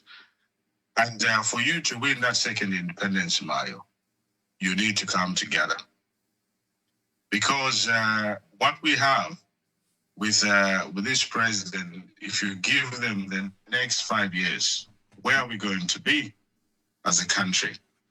So you could see at the moment, we even have people that have left the country. Since when did Zambians start applying for asylum? Because of politics. So where we are, and you look at the issue with load shedding, you've seen what is happening in Madagascar. The country, some people are saying, is in intensive care. And that is not going to be won by one person. And you standing as an independent, we're just dividing votes. And we're calling you politicians to save us. And if this does not work, the youths are going to come so hard on you. And you remember when you were talking about Ichaba Iche, if you remember when you posted that on the Facebook page, if you think Ichaba Iche, this time is going to be powerful, no. But with this opportunity, if you mess it up, we will never forgive you because of the way the country is going. And we urge you, you've been talking about God quite a lot, but you need to look at the bigger picture. And as a mother, what you need to do is try to find a way of bringing all the opposition parties together so that you save us and give us new hope, new independence, not a patch-up job. Standing as an independent, I've done a lot of research on this. It is a tough job, and it is very expensive because all those, if you don't have enough MPs to support you, independent MPs, PF or UPND and stuff. It's a very expensive job because you have to pay them money to back your bill, to back your budget. They'll be requesting you to give them funding for their constitution for them to back you up with your policies. So I don't know how much you've prayed about it, and I don't know how much you've researched on how expensive it is to be an independent MP. I'll give you a perfect example. With Hakainde Hichilema, when you lost that case in the Constitutional Courts, if at all our MPs were wise enough, they would have impeached him. But now imagine if he was an independent MP All that could have happened is my PF and our UPND come together and say, look, he's broken the law and we have to impeach him. That's it, it's gone. So there's a lot of things that you need to consider. I know you're saying it's a calling, just like all of us on this world, we've got calling. But sometimes you have to pray to God and say, God, this is bigger and I need everyone. Please, I urge you. What we don't want now, we don't want to lose any votes to go to Akainde Islam or to go to independent MPs. We want those votes to come together so that we liberate our country. Our country is on its knees and we are pleading on our knees that guys come together for the sake of our country. All these grudges that you are seeing, they are nothing compared to people that cannot afford to eat 2 meals in a day. Please, please, let's fight for this independence together, not splitting votes. You need to sit down, think about people like JJ. Think about all those people that have faced the injustices. And we want to split the votes so that we have the same people in power again. That is not how we need to do politics. There comes a time where we all look at it in each other's faces and say, guys, what we have here is so dangerous. You see what's happened, the impact of Bill 7. You see the impact of that Bill 13 that's about to come. We still can't work together to avoid that. If Hakainde Ishlema goes through this thing, you would never be forgiven by the people. You would never be forgiven by the young people in Zambia because you would have destroyed their future and you would have destroyed their hopes. Please give them the second independence that they need. In Jesus' name, I ask you, amen. Amen. Amen. Thank you very much. Hello, caller, please tell us your name and where you're calling from. I'm so sorry. I'm a phone. Hello, Africa number. Hello. Yes, Anonymous. Please make your contributions quickly. Yes, I think I agree with former caller. If it is 100%, I agree with him. But I had one question on that.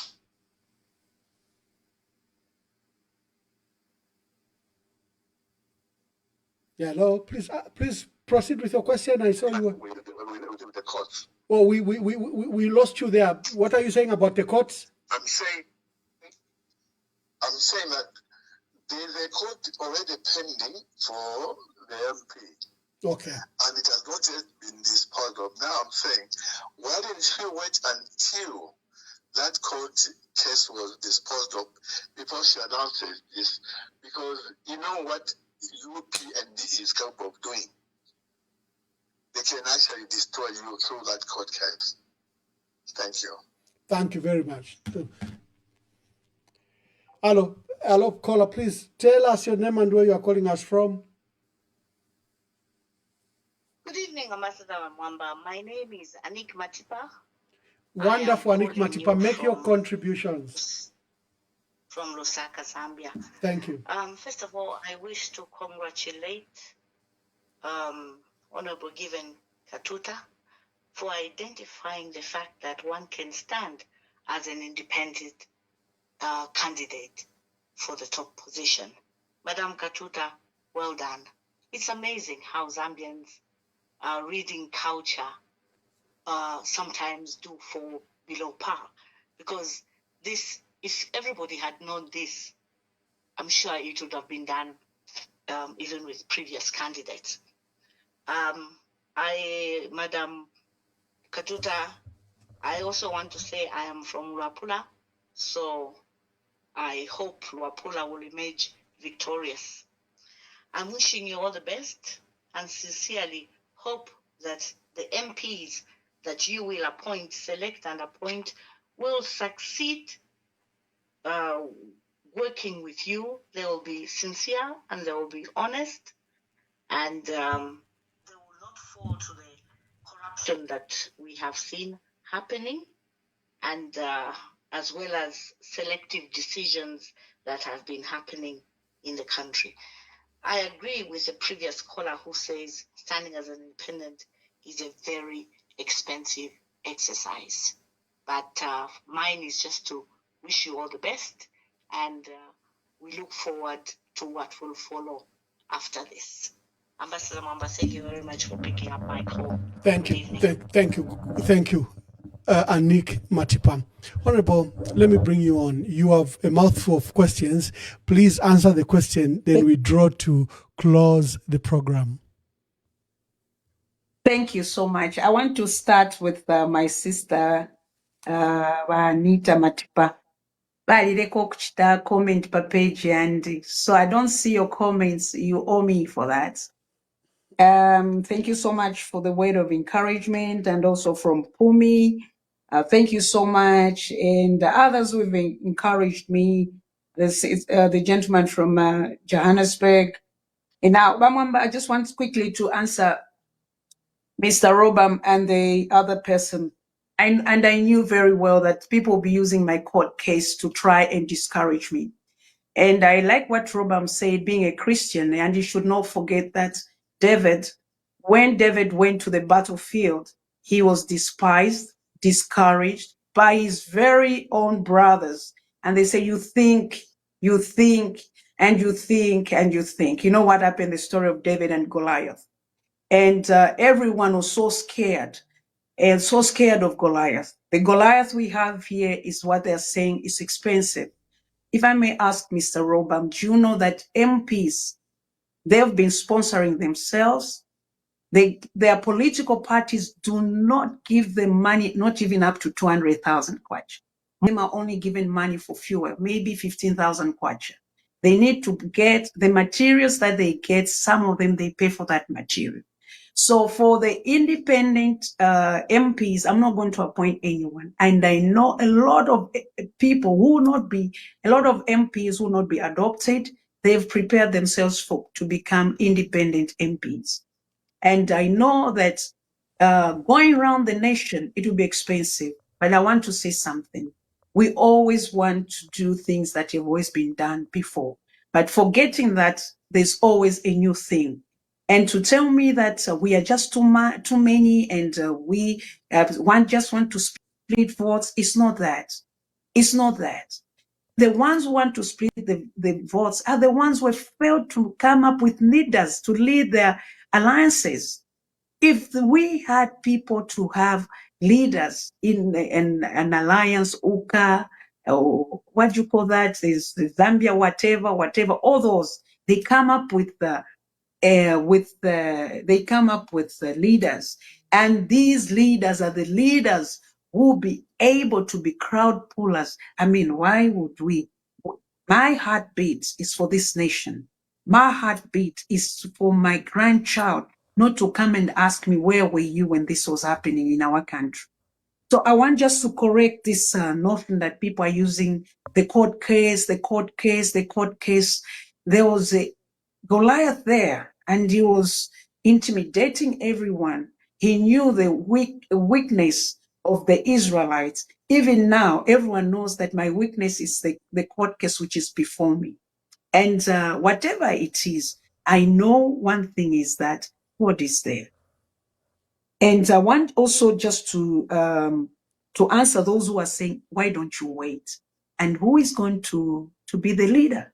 So far, our brothers, it's all males, and it's male-dominated kind of arrangement who have failed to show leadership. And the reason why I've come on board, Bamwamba, and the listeners and the viewers is that since 1964, we've been having male. Imagine from 1964, nothing has changed. We have the same problems. If you are doing something over and over again, it's not giving you good results, what should you do? You have to change. You have to change.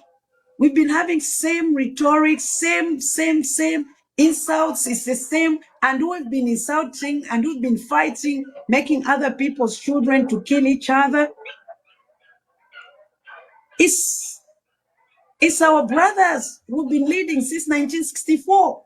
For 61 years, we've not seen anything good. Look, If you go to Zimbabwe today, a country which is under sanctions, look at the infrastructure there. Look at the parliament that they've constructed. Look at the economy. And this is a country which is under sanctions. Here we are. We have you, our brothers who've been leading this nation for 61 years. We cannot see the benefits of our natural resources. As we're speaking, copper is leaving our country, leaving nothing, and Zambians are getting poorer and poorer and poorer. Where are these leaders who have been there apart from insulting each other, apart from calling each other names? Where are they? When a man fails to lead in the house, the woman will take over. And this is what we're doing in Zambia. Men have failed to lead. Men have failed to bring peace. Men have failed to do what they were called to do by God. Now it's time for the women to take over, and time to act is now.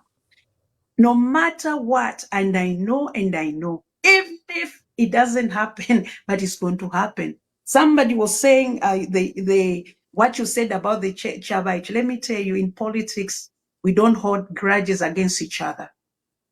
Today I was with my brother there. Sorry, Bamwamba, bear with me. My lights, aircon is on. I don't know if you can go on a break. I want to answer this quickly. I just want to switch on the aircon because I'm a light here. No me yambo kumfia sola na papa. Just 1 second.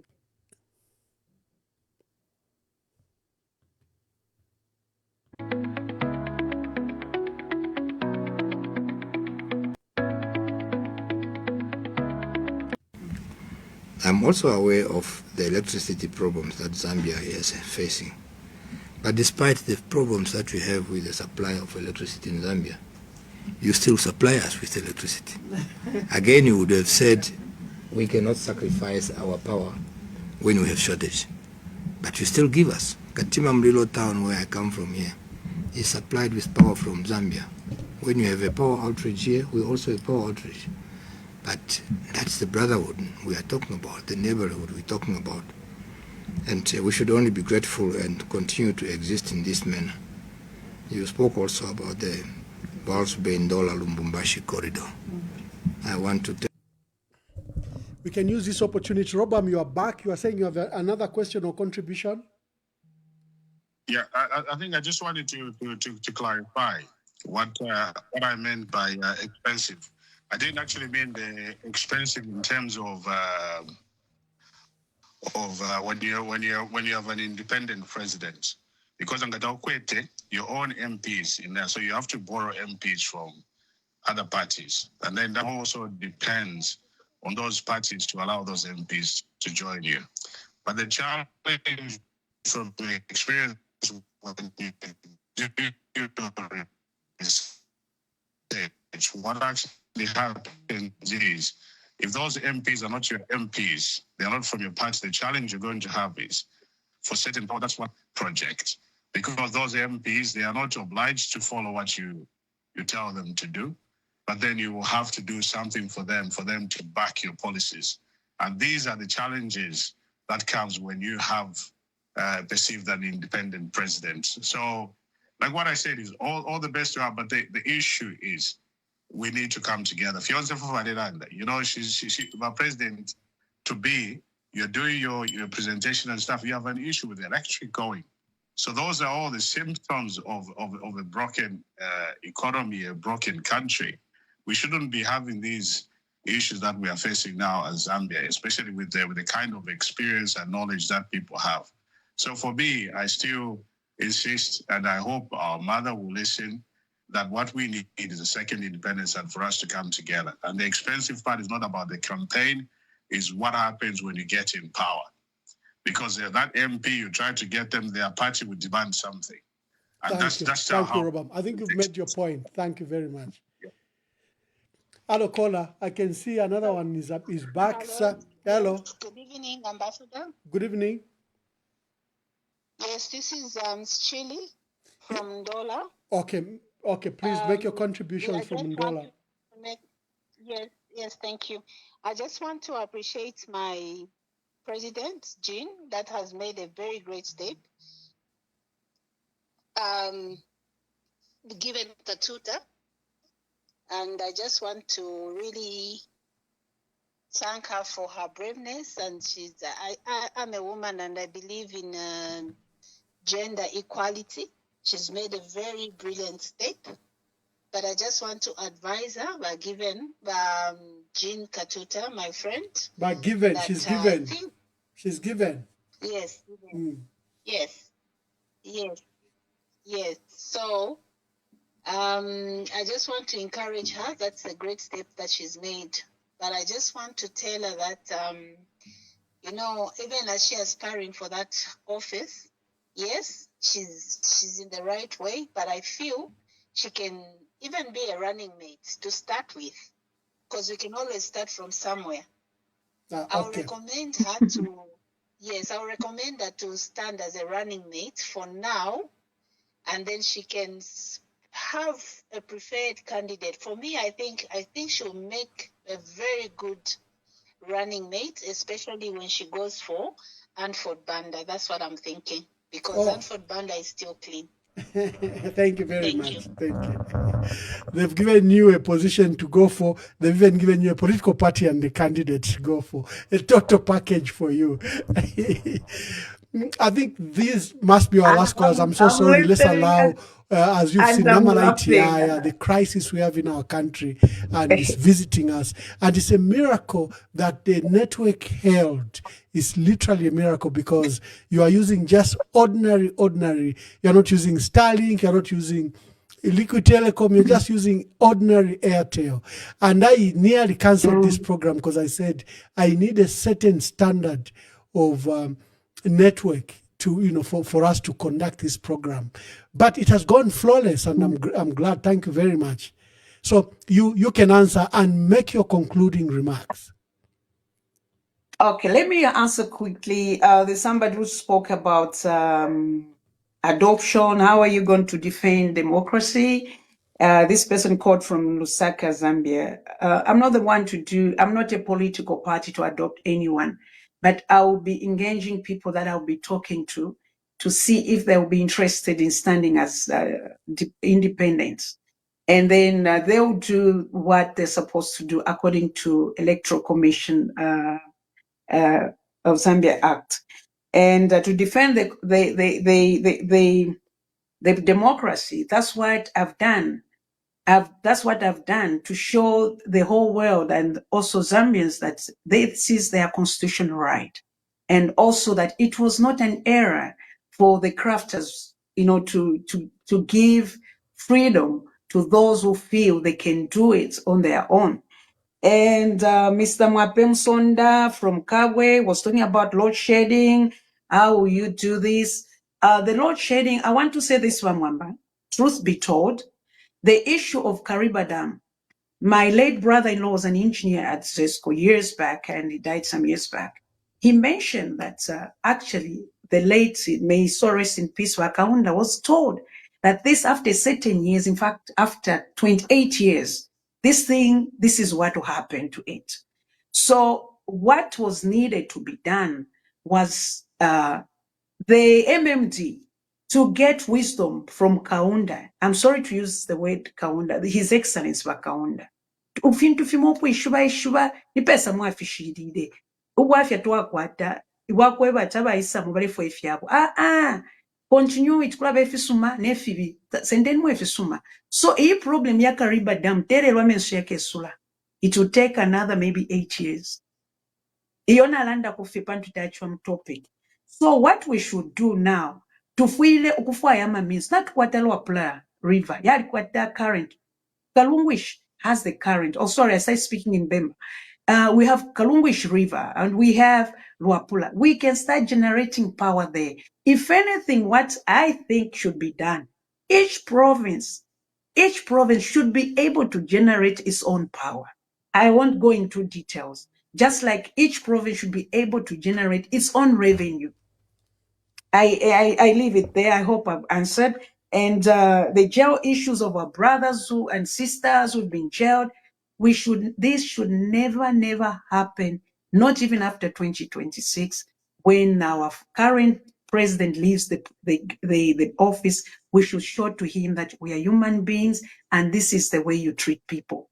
No vengeance. No one should ever think of doing what has happened. If anything, I'll copy from South Africa and set up a Truth and Reconciliation Commission so that people should be reconciled. We are human beings, we make mistakes. So, pakulubuka pala chitike fintu.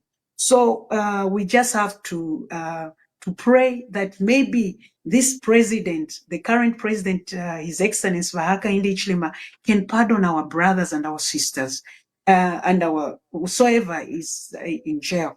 And the issue of farmers, how are you going to work on the farmers, the farmer issue? I think I always cry when I see trucks with copper, because the proceeds that are coming from copper, we can improve our farming methods, and we can be, instead of even getting that money from copper proceeds, we get the equipment. We start training our farmers. It's something so that Mwambe has asked me to speak quickly and to make conclusion. That's what I've been thinking. I'm just giving you a tip of an iceberg of what I think about farming. I'm also a farmer. Then the number, why do we have a lot of this I've answered, is we are just exercising our democratic rights, our constitutional rights. That's why we've come out, and just to show that we have people who can lead this nation. Out of the 20 million, we cannot just say we will take this person they're mentioning, we should go with this person. Even on social media page, look at these people you are saying they are popular. We cannot afford to start, an uphill battle. No, we need somebody we know this one is sellable, and also this person is already known in the country. Also, I think I'm done, Mwamba, that's all. And the policy on agriculture, women, youth, and etc. from my sister Pumi. Pumi, the issue of women, and this is where we start from. If we cannot support one another, we women, we are now going to sit back hoping somebody else, a man, to do a good, to come up with a policy that will take care of women and our children, which we know this has not worked out, and especially that even some ministry have been removed. I look at women as a source of wisdom in our country. Mama Chuka fought, and we expected them to be recognized. But our male folks, how they are. They've, suppressed everything. But on the police, yeah. Thank you very much, MP-Given Katuta. Yeah, Thank I you. think you've attempted to answer all questions, and you've given us a lot of time that I would like to thank you for sparing time to share your vision, your dreams, and your presidential aspirations. And our role is to pray for you and wish you well, like we are doing with all the other presidential candidates. Personally, I hope that all of you will come together, lock yourself in one room, even for 3 days, and give us one presidential candidate. So God bless you, and we encourage you. And now we have female candidates. We have Sharakateka, we have Dolly Kabanda, we have Madam Queen Pumi Stumbeko. We have about 4 of you in the race. This is also very encouraging that women wish to aspire at that level. I'm just seeing social media talking about my dear brother Brian Mushimba, that he has joined the race, former minister. I'll find out if it is true, but social media has been blazing, talking about that. We should not get tired the proliferation of this presidential candidate, but all of us should pray that then they should come together and, as peers amongst themselves, pick one amongst themselves who they think can lead them. And all of them should be willing to lead or be led, and then present that candidate to our country, that all of us can campaign for them. Like many callers are saying, these upcoming elections is independence 2.0. We have to fight for independence all over again. So, Madam Katuta, I'd like to thank you, and thank you for sparing so much time for us. And to you, the dear viewers and the dear callers, you make this program. Thank you very much. God bless you. God bless our country. And God prepare us for next year's elections. God will give us a candidate that will be president in 2026. You've heard the target already, 3 million tons. When we set this target, a lot of our political competitors say, Wofi, Wobera, Wenye, Boza, Kubea. This year we're tinkering on 1 million tons, knocking on the door. Knocking on the door. Psychological mark, as the minister said. It doesn't come by chance. It's the things we're discussing that we've had to do. Finish, Ambassador. It's the things that we've had to do, we're doing to get to 3 million tons, break the psychological mark, even our detractors, and they're there. Few as they may be, but they make a lot of noise. As the minister says, how can you talk of a failed state? You were running the country, you sunk us into debt, you failed to restructure the debt, you had no credibility. The economy was declining at minus 2.8%. Your friends come and clean up the mess you created. Instead of saying thank you, you're saying, no, Zambia is now a failed state. Are you talking to kids or you're talking to who? Honestly speaking. On average, in the last 4 years, this economy has grown at 5.3% per annum on average, even with the drought, from minus 2.8% to an average of 5.3%. By any standard, this is a positive move. I don't want to go into other economic factors, measures. Clear, inflation coming down, exchange rate stability, foreign reserves increasing. But someone really can issue a statement and say the situation now is worse than what it was 4 years. Where do you live? Anyway.